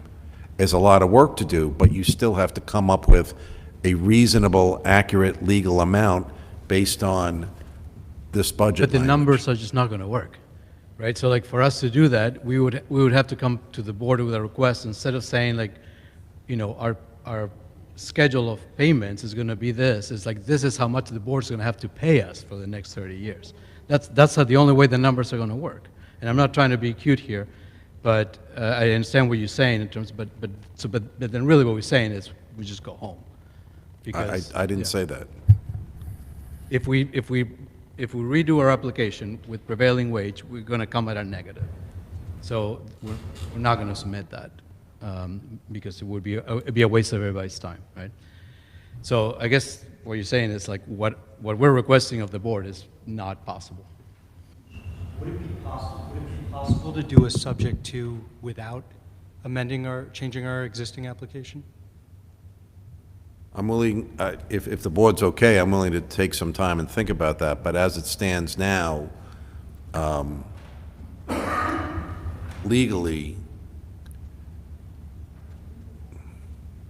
well, I'm willing to take some time and think about it, if that's okay. Yeah. I know what you're asking, Yeah, but I also have, I know, yeah. We get it. We appreciate the position that everybody here is in. We are not, we're not saying that we've been wronged in any way. We're just trying to get through it. Unfortunately, like the time limit events has not been in our favor, and this legislation really put it was the cherry on top. We're just trying to figure out if we still have a chance here or not. But if we don't, then we don't. Yeah, we appreciate you taking that under consideration. and if you have, I'm sorry, if you have any counsel that you're speaking to, and they have a path forward, an outline of an argument, I'm happy to work with them and try and, see if, my role is solely to make sure that, Yeah. that No, the and board I- acts legally. So we will definitely make sure that he reaches out to you. But today, we're acting on his counsel, which is basically to make this plea, because until we all know what the reality of this is going to be, we at least want to stay on top of, catch up with everybody else, basically, so that when we figure it out, we are in a position to, move forward. That is his counsel. I have just a few questions, if you don't mind, just for education purposes around the PLP. So the logic in this way is, just to get a sense of, so these are annual releases of funding? Is it quarterly? How does it work? I don't know exactly how it gets funded, but it's our understanding is yearly. So like a certain amount of money, it's allocated, and then HCR, in partnership with, in our case, CPC, who is the lender, and I believe that CPC is not the only one who administers, there's others, but together they figure out, which projects to allocate these funds, and with whatever the criteria is. But one of them is that any other requirements, like such as the pilot, need to be in place before they are. And in terms of, and just remind me, the percentage of that towards your overall funding, what is the percentage of that? PLP is like roughly, it's less than, I'm making something up right now, but it's somewhere in the 40% range. Great, thank you. And the reason we don't have that exact number is because they don't decide what, until, like, once we go to them with everything, including the pilot, that's when they make that determination. But so it's kind of a range. Yeah. And then this may be, I'm maybe conflating things, but given that's public funding, does that fall under the 30%, how does that fit into prevailing wages, does it? Because it's a private project, but it's So public again, 30% Gone. old law Got it, okay.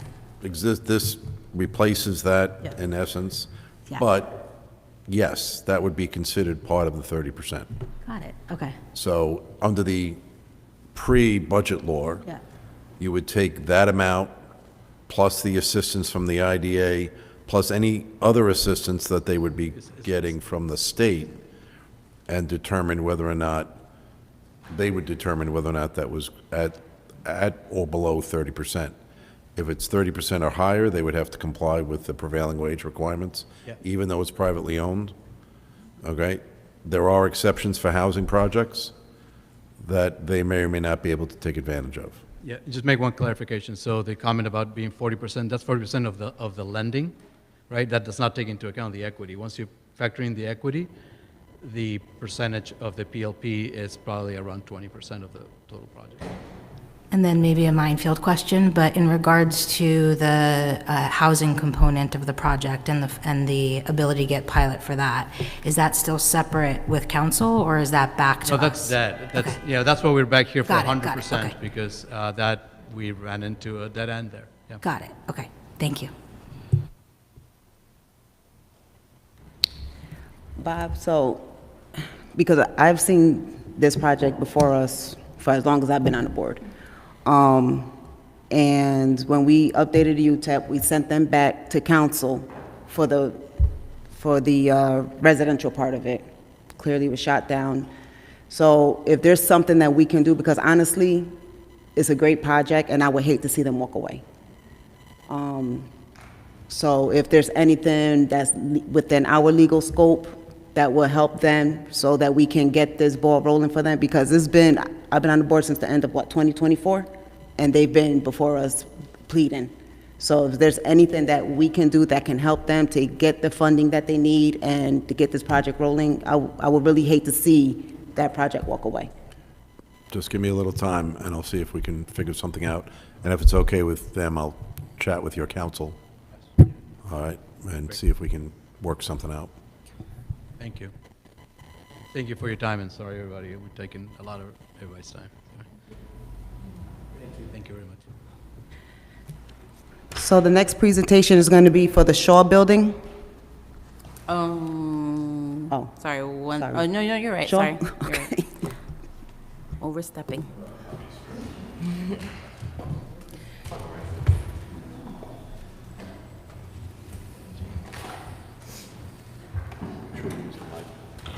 Yeah, just talking to the mic.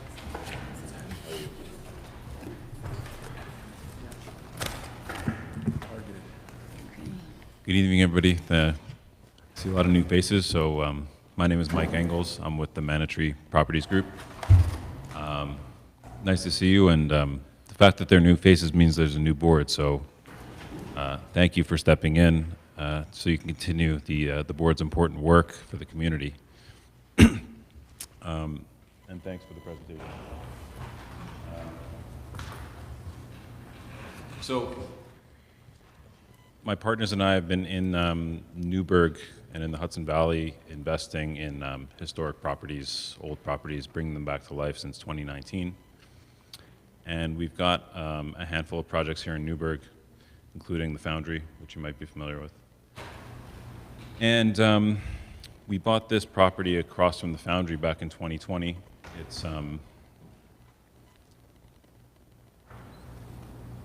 It's a historic property. It's an old industrial mill turned into a warehouse. It's 25,000 square feet. It's on Jones, between Jones and Edward on that block, just across from the Foundry, near Washington Square, Washington headquarters. It's got a hodgepodge of commercial tenants over the years. It's been chopped up into like a bit of a jigsaw puzzle. It's got everything from a gym in there to an artisanal broom maker, and it's housed artists. I hear some laughs. It wasn't until really 22 or 23 where we had the vision, after taking the Foundry substantially forward, that this could be a more meaningful and impactful project. So what we've been able to put together over the past couple of years of working on it is a complete restoration of the historic property into 18 apartments and 7 commercial stalls, as well as a ground-up component on the same lot. So it would be a combined total of 60 units, 53 residential and 7 commercial. Just a bit of the history of the building. So, old historic mill. It's had a few uses since the 1800s. Everything from molding and planing up to its current use today of mostly storage and a few light artisanal wares. We put together, a team that can really get this done, and up until today, we're practically shovel ready. We've got our financing ready to go. We've got our plans. We've been through all levels of approvals with the city. And of course, we've been in front of your board several times, and we have an approved pilot.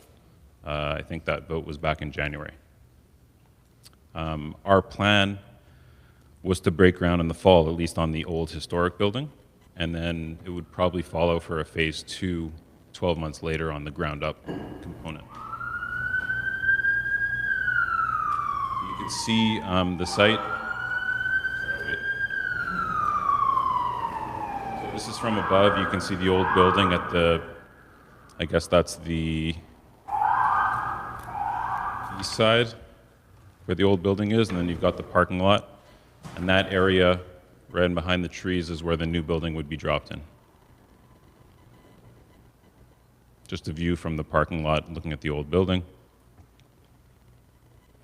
And this is the proposed and approved new building. This would be on Edward Street, ground up, with all the apartments. So the interior courtyard with some patio balconies, and then the front facade, which is on Edward Street.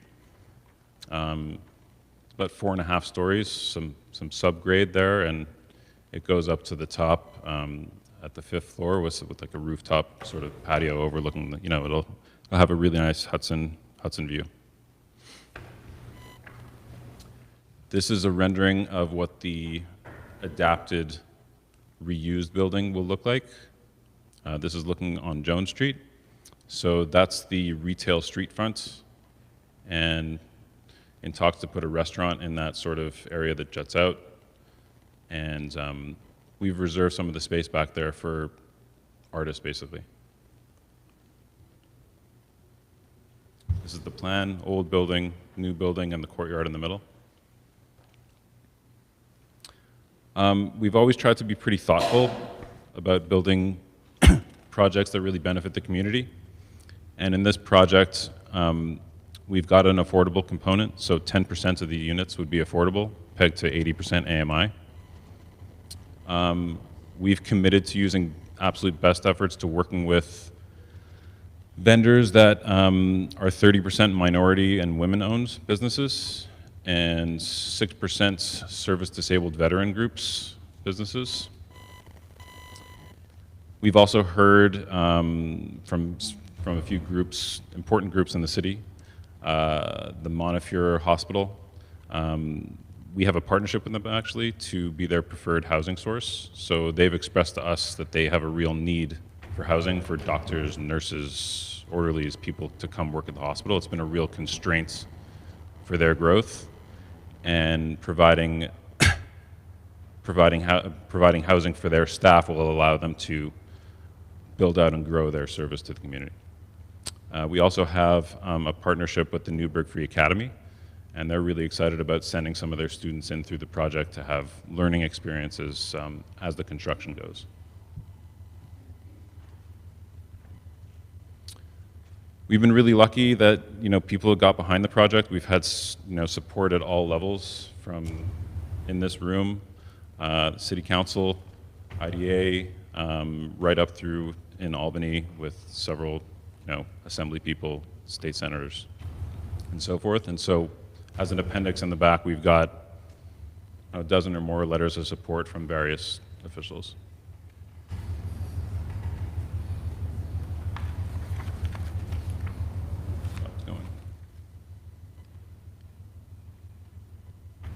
I can't move the presentation.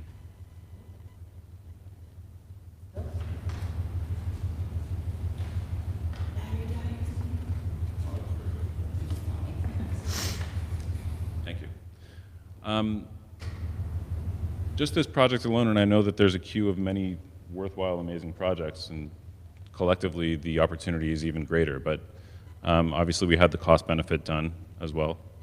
And there's a bunch of opportunity on the table, which it would be a real shame to walk away from. But of course, there's just the reuse and improvement of the old site. We've got the opportunity to provide housing for 100 new residents to come into the area with their incomes and their disposable income and spending. The hard costs alone on the project are going to be over 16 million. All in, it's a $28 million project. Just the area where the project is will be almost a connector for what's happening on Liberty Street versus the water. It's sort of in between the two, and I know that's been sort of one of the goals at the county and city level.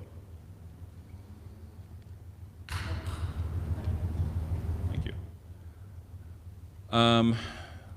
We project a pretty limited burden on the city to get this project done.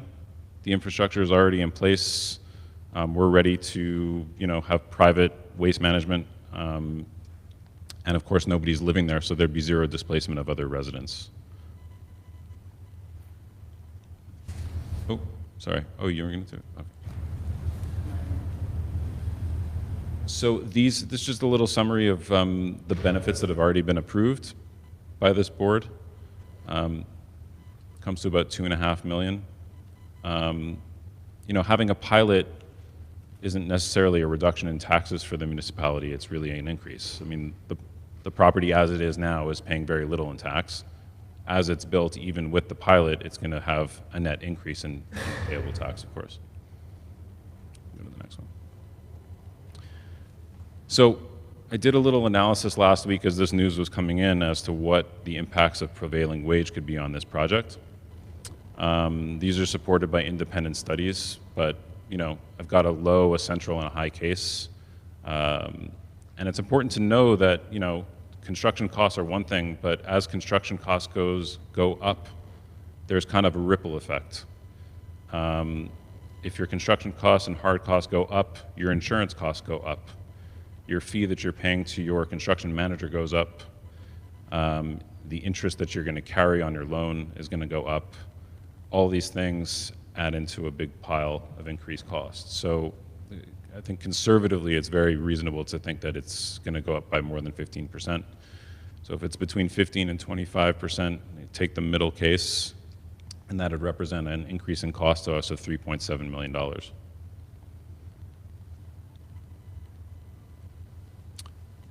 And then the question is, weighing the benefit of the pilot towards the increase in cost, and the net impact at the end of the day would be, instead of having a $2.5 million benefit, we're going backwards at losing $1.2 million.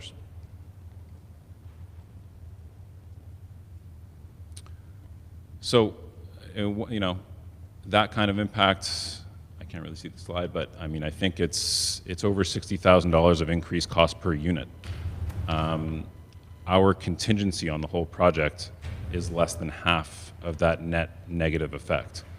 So the simple conclusion is we would either have to walk away from the pilot, or we'd have to come back and reopen the application and ask for a modification. Either that or the project doesn't get built. And it'd be a real shame. I mean, we're ready to go. We were hoping to start in the fall, like we said, and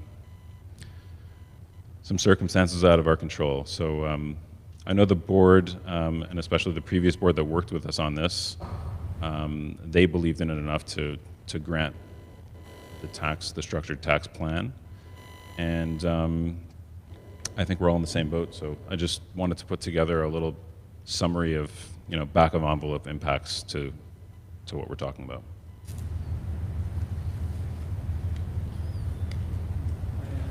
That's it. Yeah, sorry.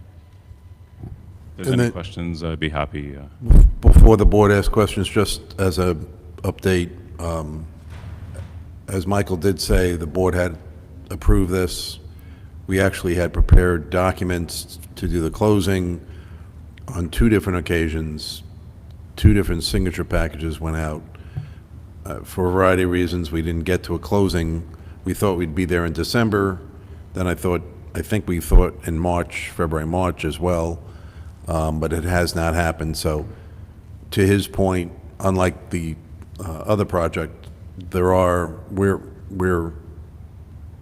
we could close, in theory, tomorrow on his documents, but for this statutory change. We're on the 5-yard line. Sorry? We were on the 5-yard line. We were closer than that. Yeah. We were at the goal line. Yeah.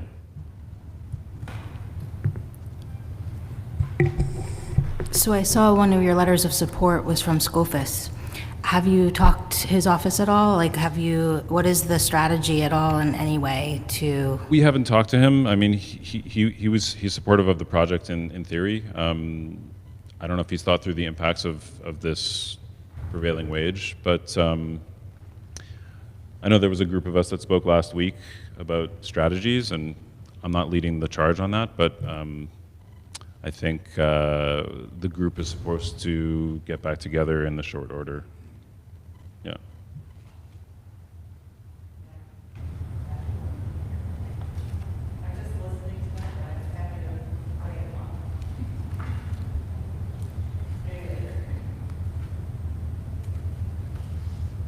I had a question. What was the parking situation? I was confused. We had a variance. I think there's a minimum requirement in the city, and we just don't have the space. I think that there's 17 parking. So there's and- 17 parking spots. Yes. It's outdoor parking on the parking deck. So then they're going to be parking on the streets Yep. with these apartments. I know we already have a parking issue already. Maybe you could get a grant for, so I don't know how that all works, but maybe you could try to look for There's something. other things we could do. There's ways to stack cars if we really want to Yeah. have it. So. Maybe you can look for something in support of that and build up on a different, I don't know how. I mean, yeah, that would be really reopening and going back to the city with a new plan, but we have an approved plan that is financeable and ready to go. I'm just wondering. I'm sorry if this is also kind of a remedial question, new to the game. I am curious about, especially after hearing about your previous presenters' projects and sort of the approach, or project, excuse me, and the approach to building out the commercial space. How are you thinking about the commercial tenant strategy? And are you also planning on supporting tenants who need to build out spaces, or what's your approach? Yeah, we've got one unit that's set aside that we'll subsidize ourselves. There's 7 spaces as it stands right now. We've got a letter of intent in hand from a local restaurant operator who wants to come in and provide a healthy food type of kitchen. We have it put aside as another space to do wellness/gym space as an amenity to our residents, but the community at large. So that'd be a private gym. And the rest are open to artists from the area to come in. Each of the remaining stalls are about 500 square feet. They can both make their wares and sell them in a boutique artist type of space. And a sense of the rents you might anticipate for those artist spaces? I don't know off the top of my head, but it's market for the area. It's probably very comparable to Wireworks up the street.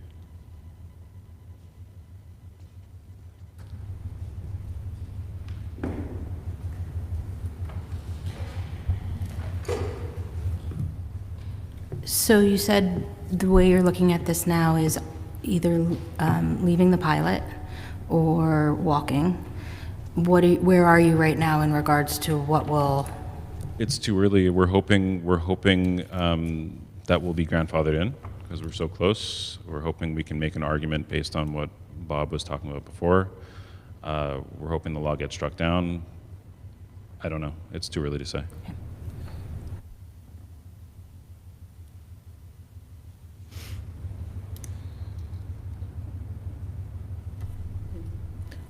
Well, Yeah. sorry, I was gonna say, we're here, we Yeah. can stay in communication. That's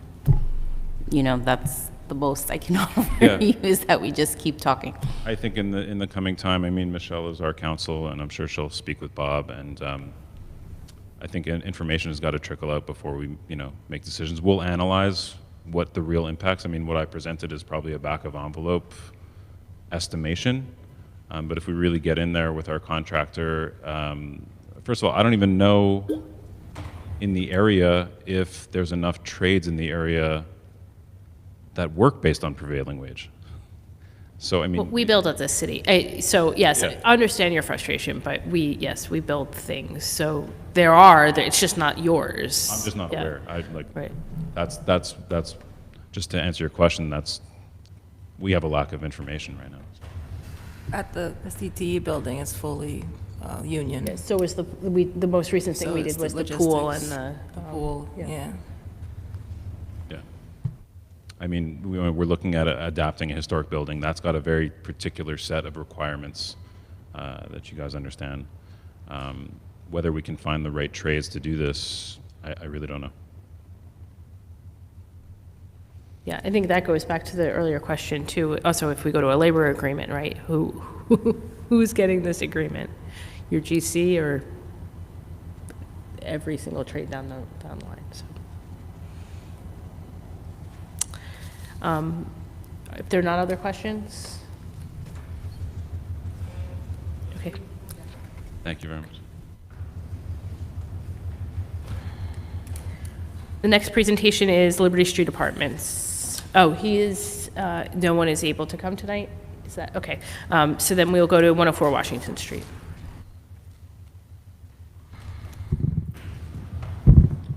Hi, everyone, and is this good, Chair? Is this good? Yeah, as long as you stay. All right, I gotta stay in it. Thanks, everyone. Thank you for your time. I know it's been a long night, and thank you to all the presentations.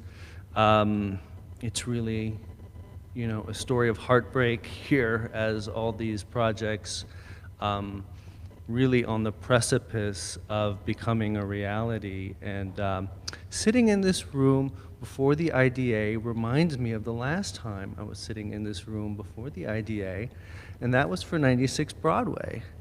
And Terry Wayvada was sitting right there, and it was a different board. And a pilot hadn't been issued in many, many years. And she kind of willed it into existence, and she made it happen. She took a risk as the executive director and bet on us as young developers and really saw the corner of Broadway and Liberty as being such an important development that she granted us a pilot for this minuscule 6-unit building with a little commercial space. And that set in motion a number of things in the city of Newburgh, but also I think for this board who had been, you know, dormant for a long time. And I'm not saying it's because of 96 Broadway, but it's just a butterfly flaps its wings. And here we are today with all of these projects ready to go seemingly, and having to somehow reimagine budgets that are 25% above what they were before in an environment of rising costs, rising interest rates, increasing regulation.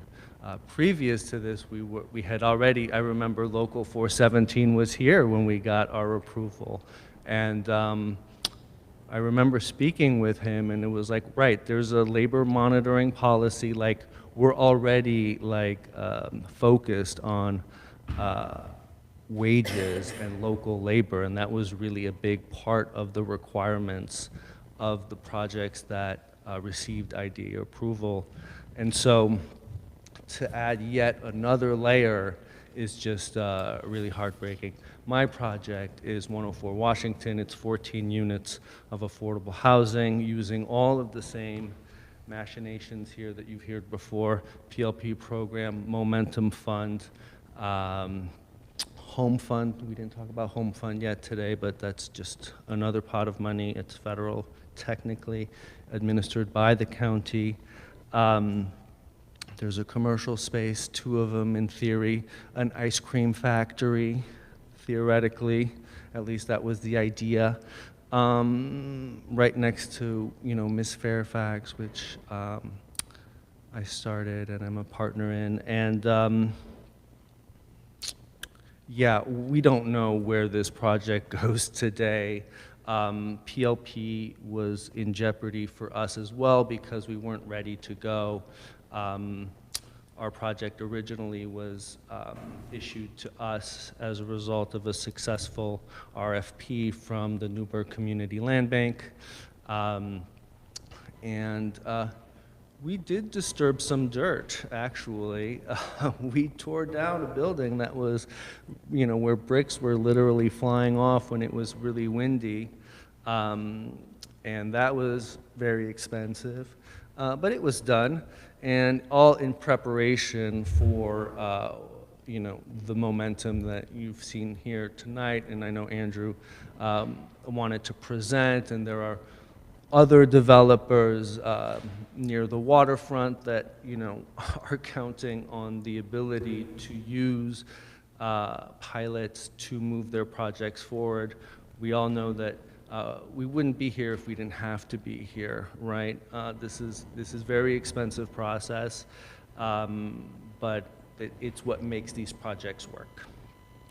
The Newburgh idea, making it easier than ever to do business in Newburgh. That is the premise of the Newburgh IDA.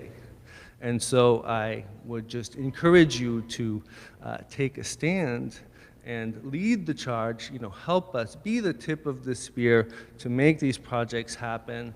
I don't know, there was this article in the New York Times a couple of days ago about a hotel being built for the first time in 133 years.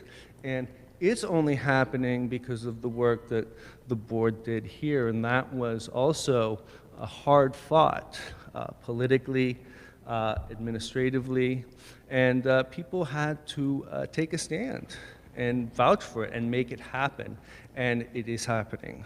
And so to say that this is a developer problem, I find not very satisfying.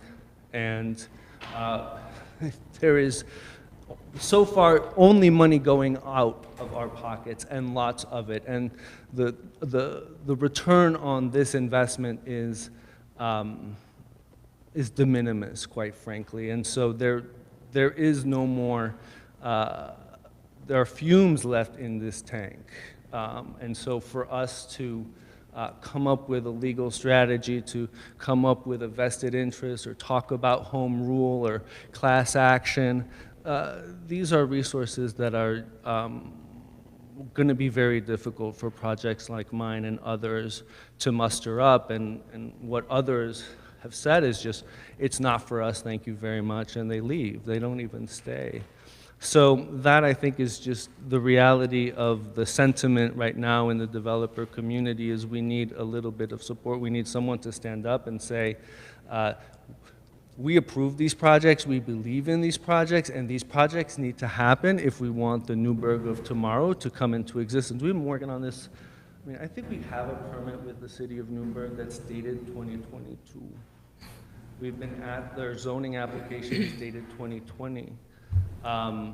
These are very long-tail projects, and I think we need the support, and so that's my encouragement to you.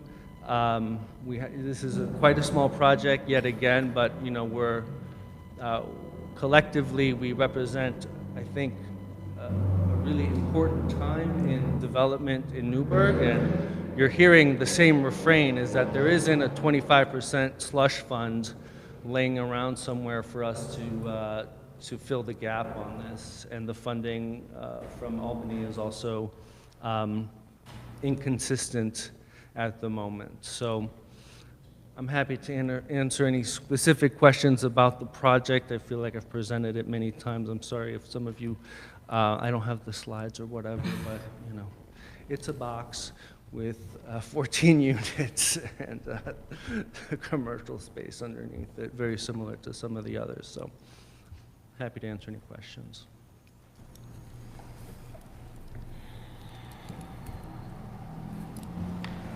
Thanks, guys.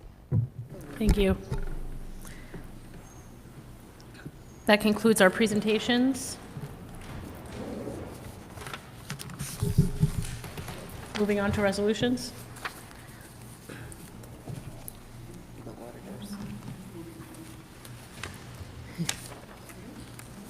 So the first presentation is in response to Resolution 2026-06-1501, a presentation by PKF O'Connor Davies on our 2025 audit. Thank you. Good evening, everyone. I am Vip. I'm an audit manager at PKF O'Connor Davies. Jeff Shaver is the audit partner for the 2025 audit. Unfortunately, due to prior commitments, he could not be here, but I'll be presenting the financial statements for 2024. I'm going to start with the financial statements, which is the bound copy.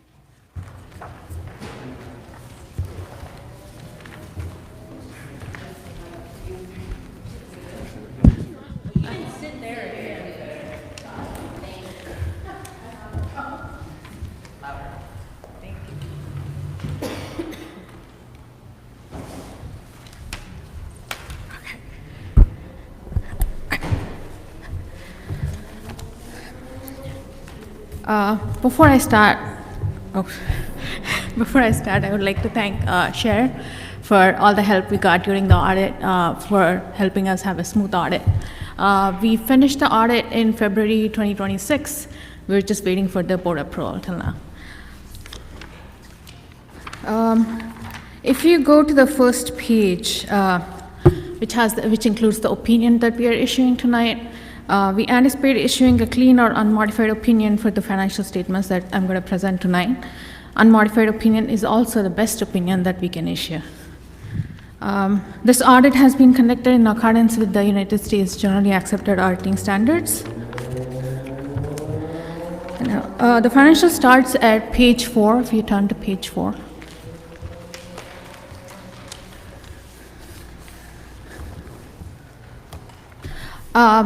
The financial statements that I'm presenting here are on full accrual basis, which is generally accepted, which follows the generally accepted accounting principles framework, which means you will also see not just the operating revenues and expenses, current assets, current liabilities, but you'll also see long-term assets and long-term liabilities here. Some of the key items that I would like to point out in the statement of net position is, as of 12/31, the IDA had a CD for 3 months at 3.75 interest rate. The balance of that was 4.4 million approximately. The IDA also has accounts receivable for 3,000, but it also has old receivable here for 128,000, which you can see reported here. Partially, these are dated more than 5 years. So at this point, we can write it off in the future if we do not expect to collect them. We did set up the allowance, which is why it is netting against the 128. Before I go into the leases, I would like to point out one item in the liabilities. The unearned revenue is any amount that you haven't spent on the labor monitoring compliance requirements. So as you spend on the project, as you're doing spending expenses on labor monitoring, you're going to recognize it. And this liability will go down in the future. If you have any questions during this presentation, please feel free to stop me. So there are the IDA has 3 lease groups, I can say, are purposes for which there are leases. 2 of them are reported in the statement of net position because they are long-term leases. There is another short-term lease with the Orange County, which I'll talk about it in the future. The 2 lease agreements, the first one is for easement agreements. It has easement agreements with several companies, and these agreements date up to 2040.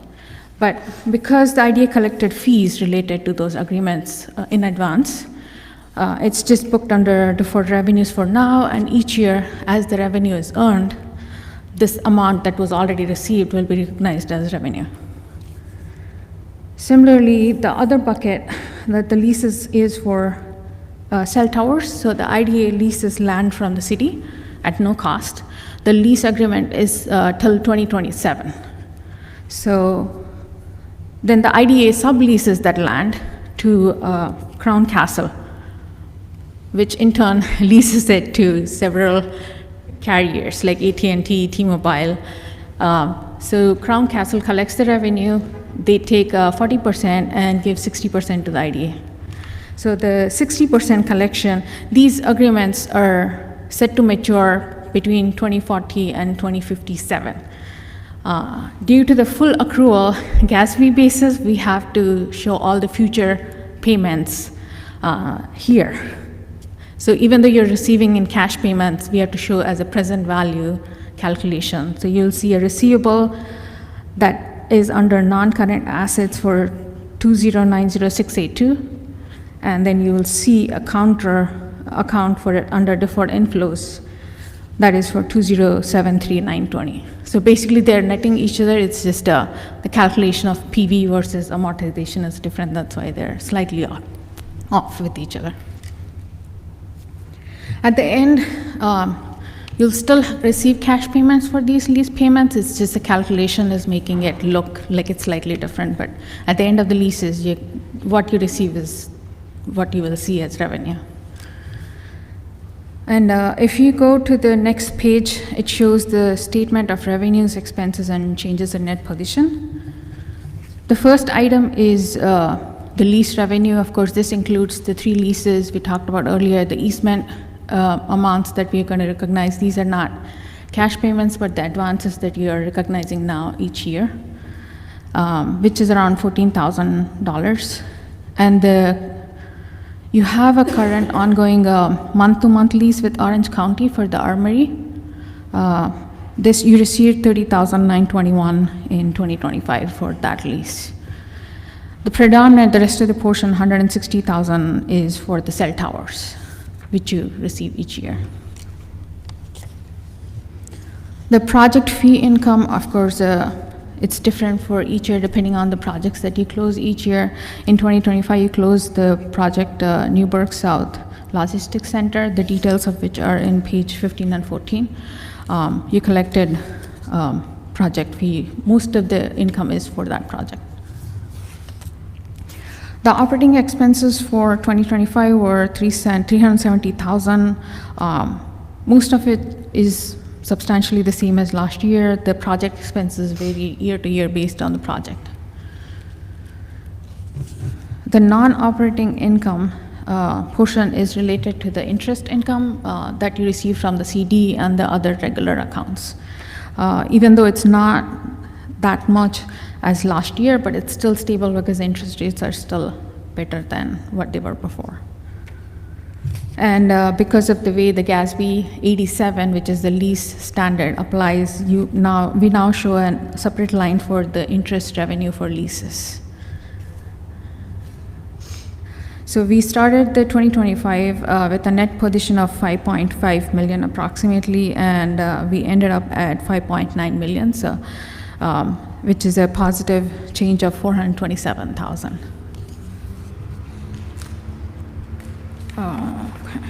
So the next page is a cash flow statement, but before I move on to the Yellow Book report, I would like to say the IDA also has 2 revenue bonds that it issued on behalf of the other projects. They are, IDA is not responsible for the bond payments, but the information of the balance of those bonds need to be included as a schedule in this report. So they are on page, I believe, 15 and 16.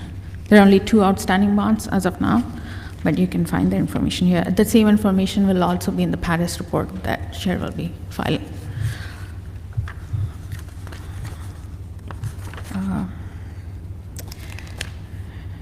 If you go to page 11, I think there is one point I would like to make about the LDC. We do not show it on the statement of net position, but we are waiting for the formal dissolution of LDC to close the due from LDC. The amount that is pending is $752,740. No, it's not for you, it's for her. Thank you, sorry, you're good. I believe that's all I have for the financial statements. If you guys have any questions for me.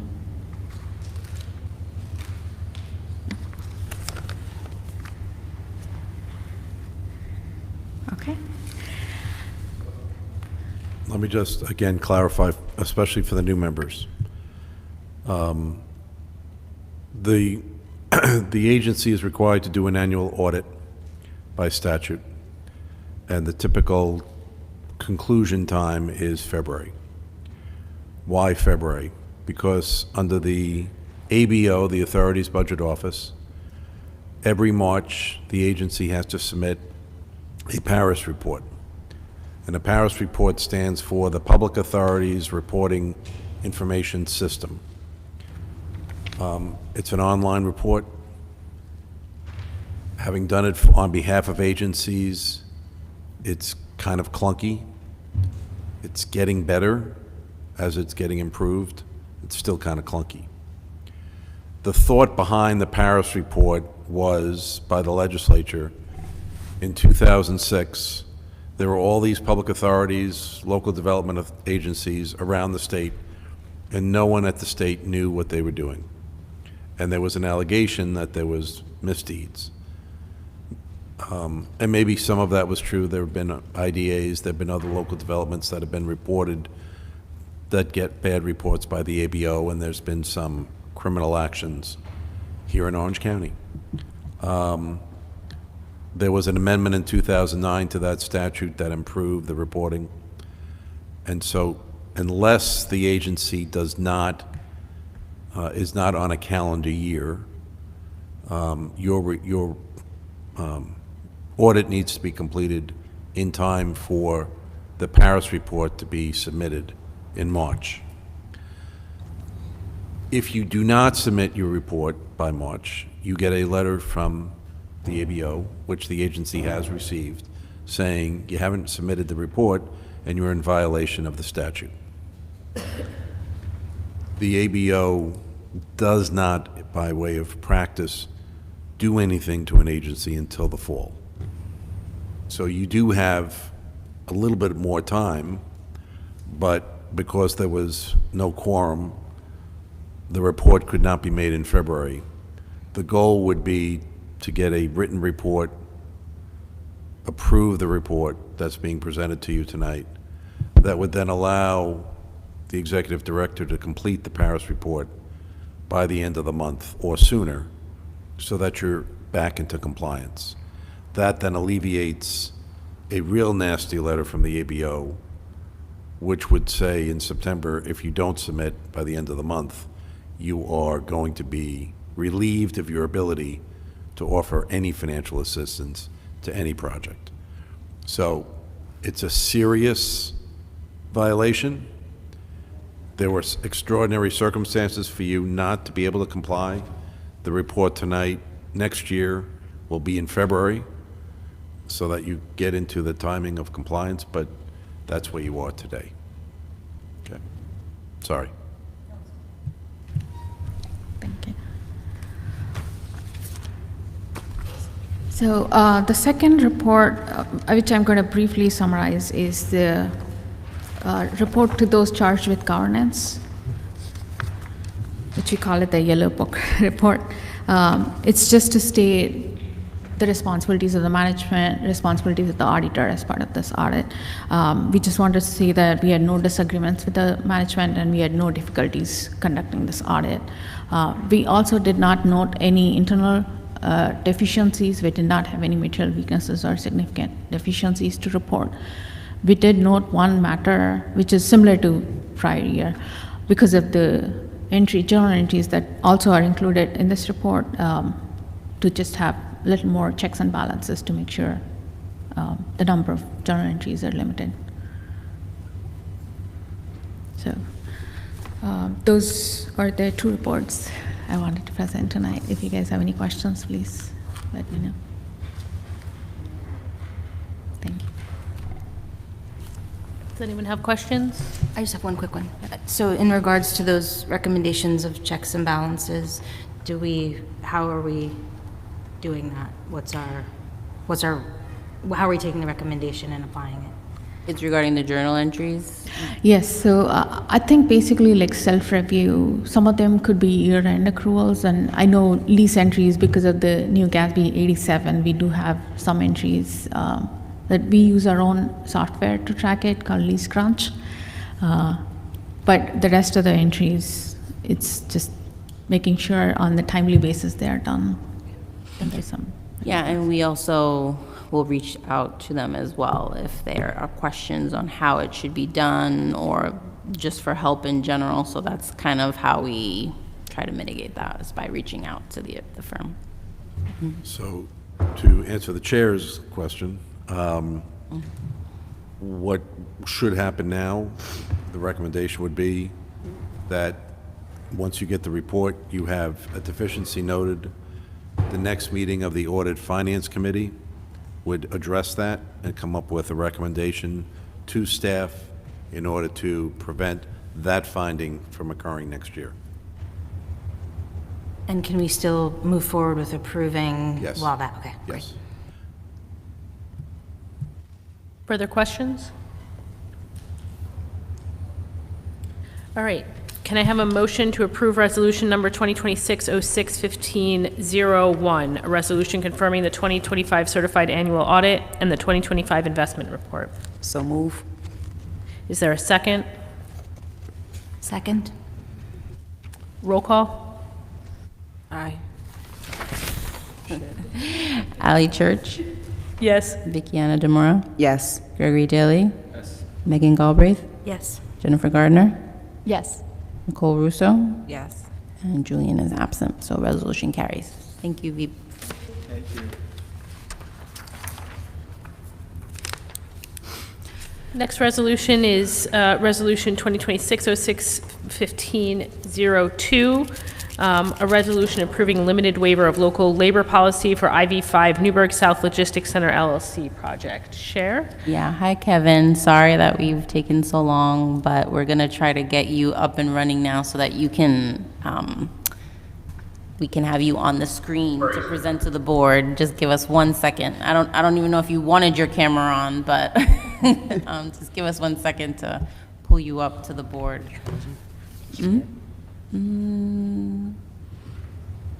Kevin.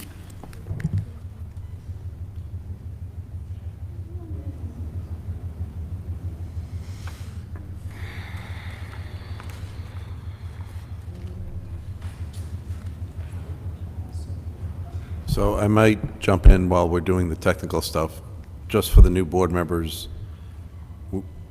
Under the bylaws and under the general municipal law, in order to have a meeting, there needs to be a quorum, which is 4 members. Under the public authorities law, you will need 4 positive votes in order to approve a resolution. So it's not, it's a majority of the whole number. It's not a majority of those present. So if we had 6 members, and it was 3 yes and 3 abstain, that would be a no vote. Okay? Little quirk under public authorities law.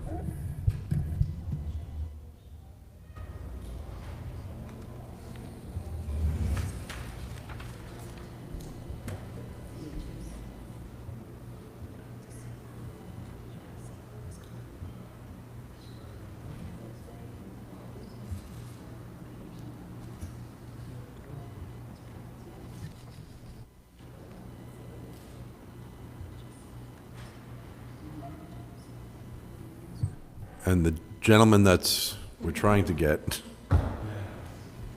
is from a company called Loki Brill. And the agency has a labor policy that requires the use of local labor with certain exceptions that are noted. And what the agency has done is engage Loki Brill to be your monitor to see if the projects are in compliance with your labor policy, or to submit to the agency proposed waivers and a recommendation. And that's what's happened here. Okay, Kevin, I don't think you wanted your camera on anyway, but you can go ahead and they can hear you if you turn your mic on. Okay, can you hear me okay? See me okay? Yeah, they can see you with a laptop, but they can hear you just fine.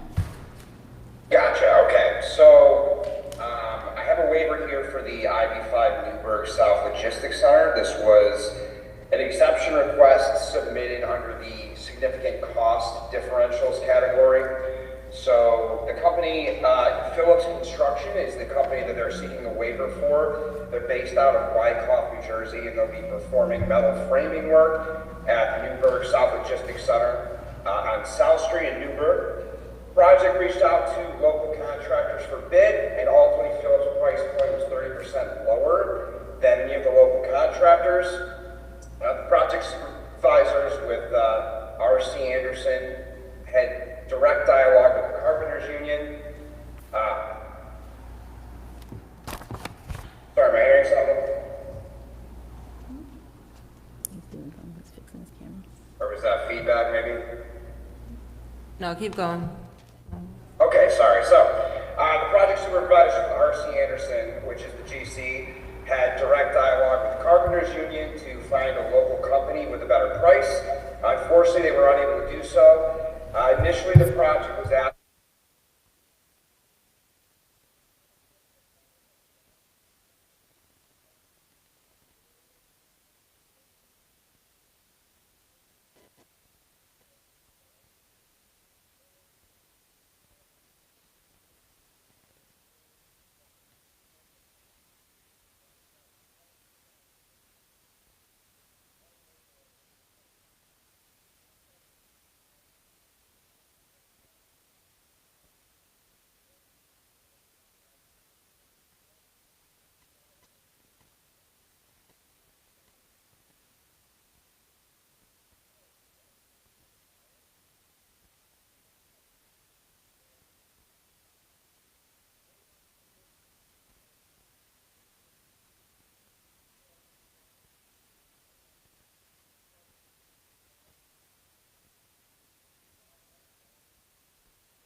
apprenticeship part of this, so that wasn't waived as well. So they're just looking for the cost differential for Phillips just for the local labor component.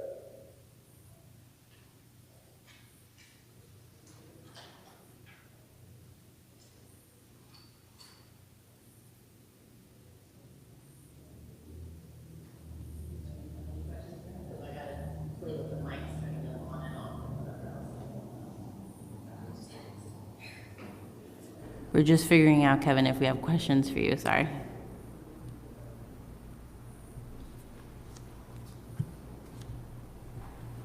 And I'm not sure if this is for you, Kevin, or just more broadly speaking, in regards to, and forgive me as we get educated on this.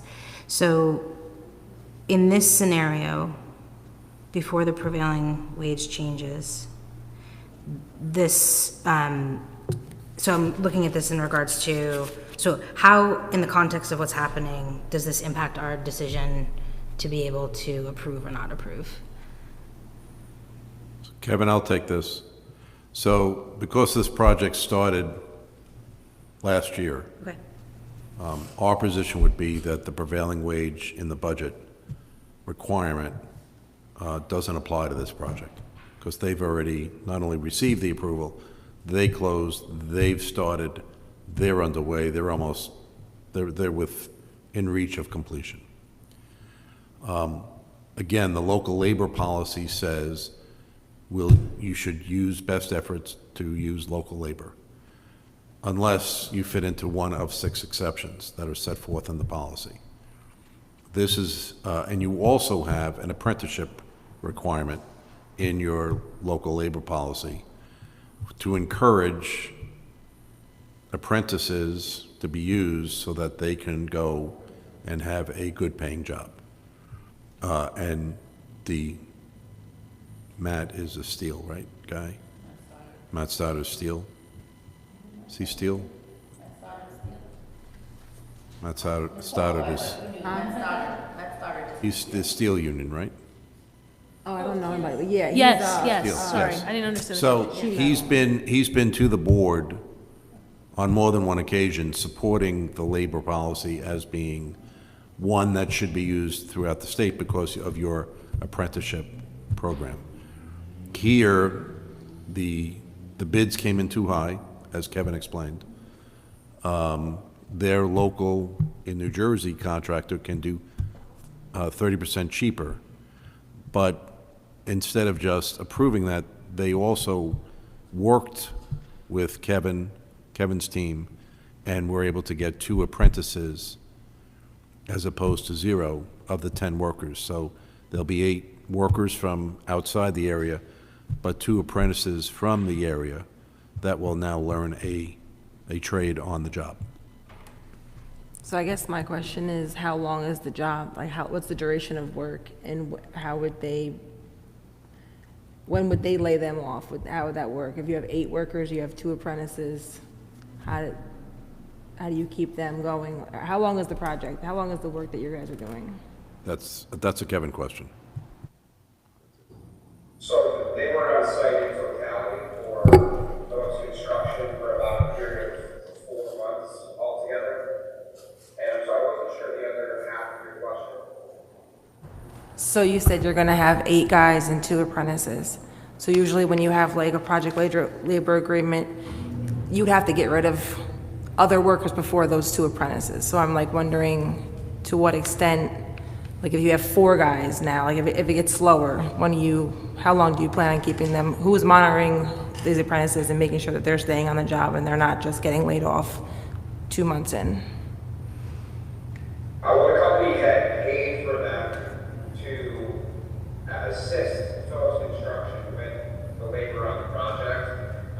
So the company was willing to because they knew what the requirement was, and because they wanted to satisfy the concerns of the local union representatives that we do work with in the area, communicate with on this. They were just willing to help bring them into the process. No one lost their job. If anything, they just added these 2 individuals from the laborers union as Ontario committed to us, and it was a harmonious agreement. At this point, they are no longer on site.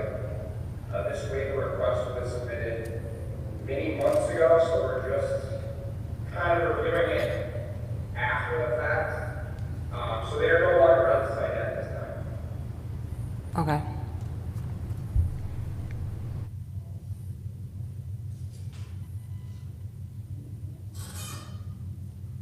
Further questions?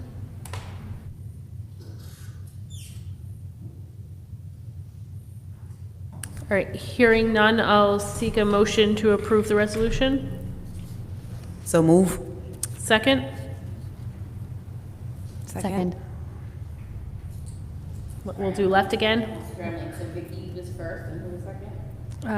We'll say Nicole. Yeah, we had 2, so we'll say Nicole. We'll go back. Roll call, give me 1 second to open that page. Okay, Ally Church, Approve, yes. Vickiana Demora, Yes. Gregory Daly, Megan Galbraith, Yes. Jennifer Gardner, Yes. and Nicole Russo, Yes. and Julian DeMello is absent. Resolution carries. Thank you, Kevin. Resolution number 3 we took care of, so I'll move on to Resolution 4, 2026-06-1504, revision of the lease with Hudson Federal Credit Union.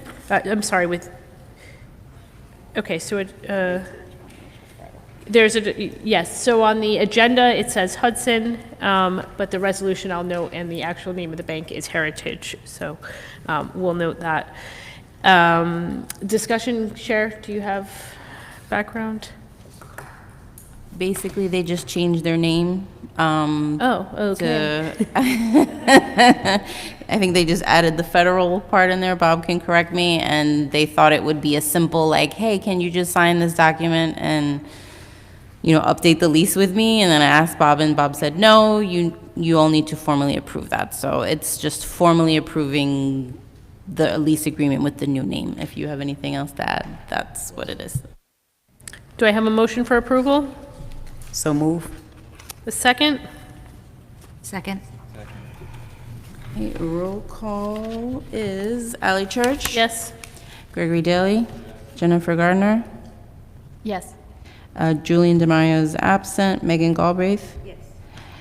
Nicole Russo? Yes. And Vickiana Demora? Yes. Resolution carries. Resolution number 2026-06-1505, a resolution authorizing renewal of the certificate of deposit with Provident Bank, Nunc Pro Tunc.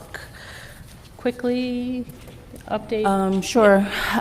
We have a CD, and we normally do 3-month terms. There was no board, so I had to renew it. I picked the shortest term with the best rate, and so I need you to formally approve that. I don't know, I know I spoke to the city, and I think sometimes the way the city will do it is that you could also amend this resolution, that you could give me the approval to do this the next time. I know you're not, well, previously the board was not trying to tie this money up for a long time, so I would never do that, but the way we can kind of avoid doing that in the future is like if you allow me to renew it for the next time, and then I just send you the certificate that is attached to this. But, you know, you all haven't met yet to think about money and what you want to do with this, so I'm fine if you want to just approve it as is, but that's why this is here, is just to approve an action that I've already done, and Bob usually explains the Latin phrase of what nunc pro tunc So means. nunc pro tunc, one of my favorite phrases, simply means now for then, okay? So you're approving now, but it's as you, if you approved it back then. It's a I have great- no It's issue. a great phrase.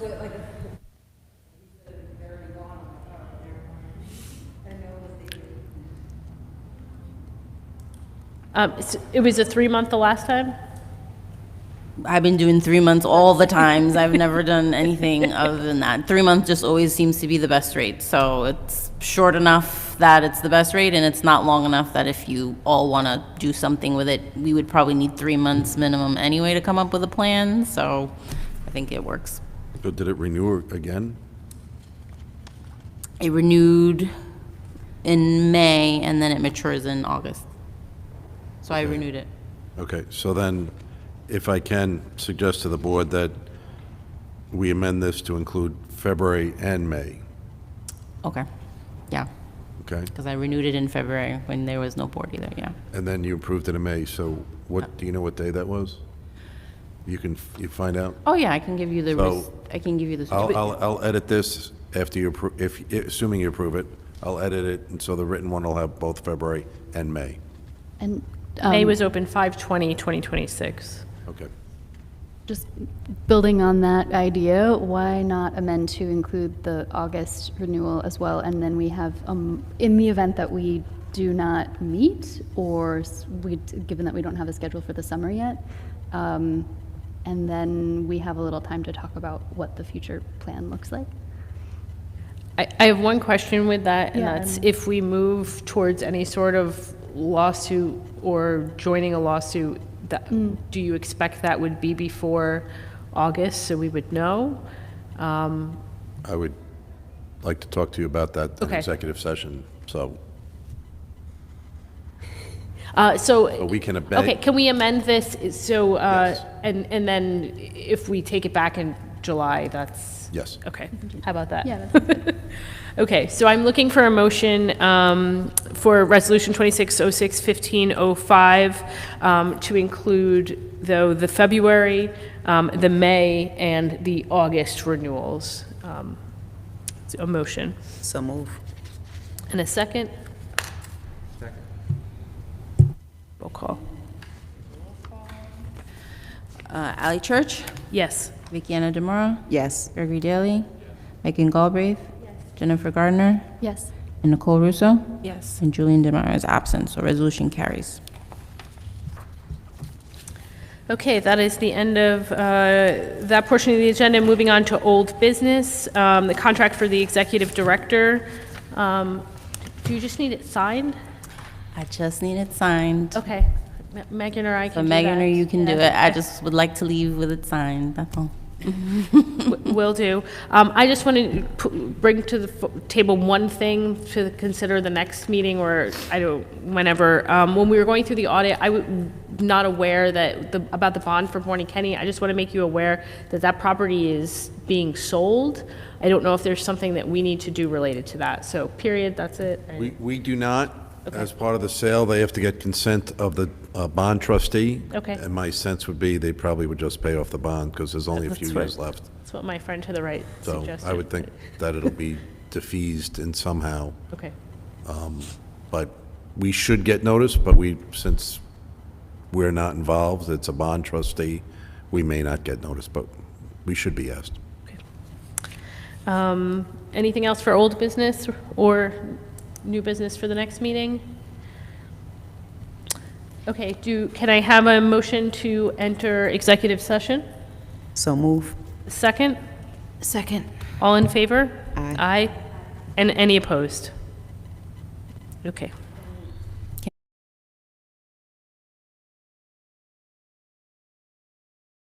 current litigation.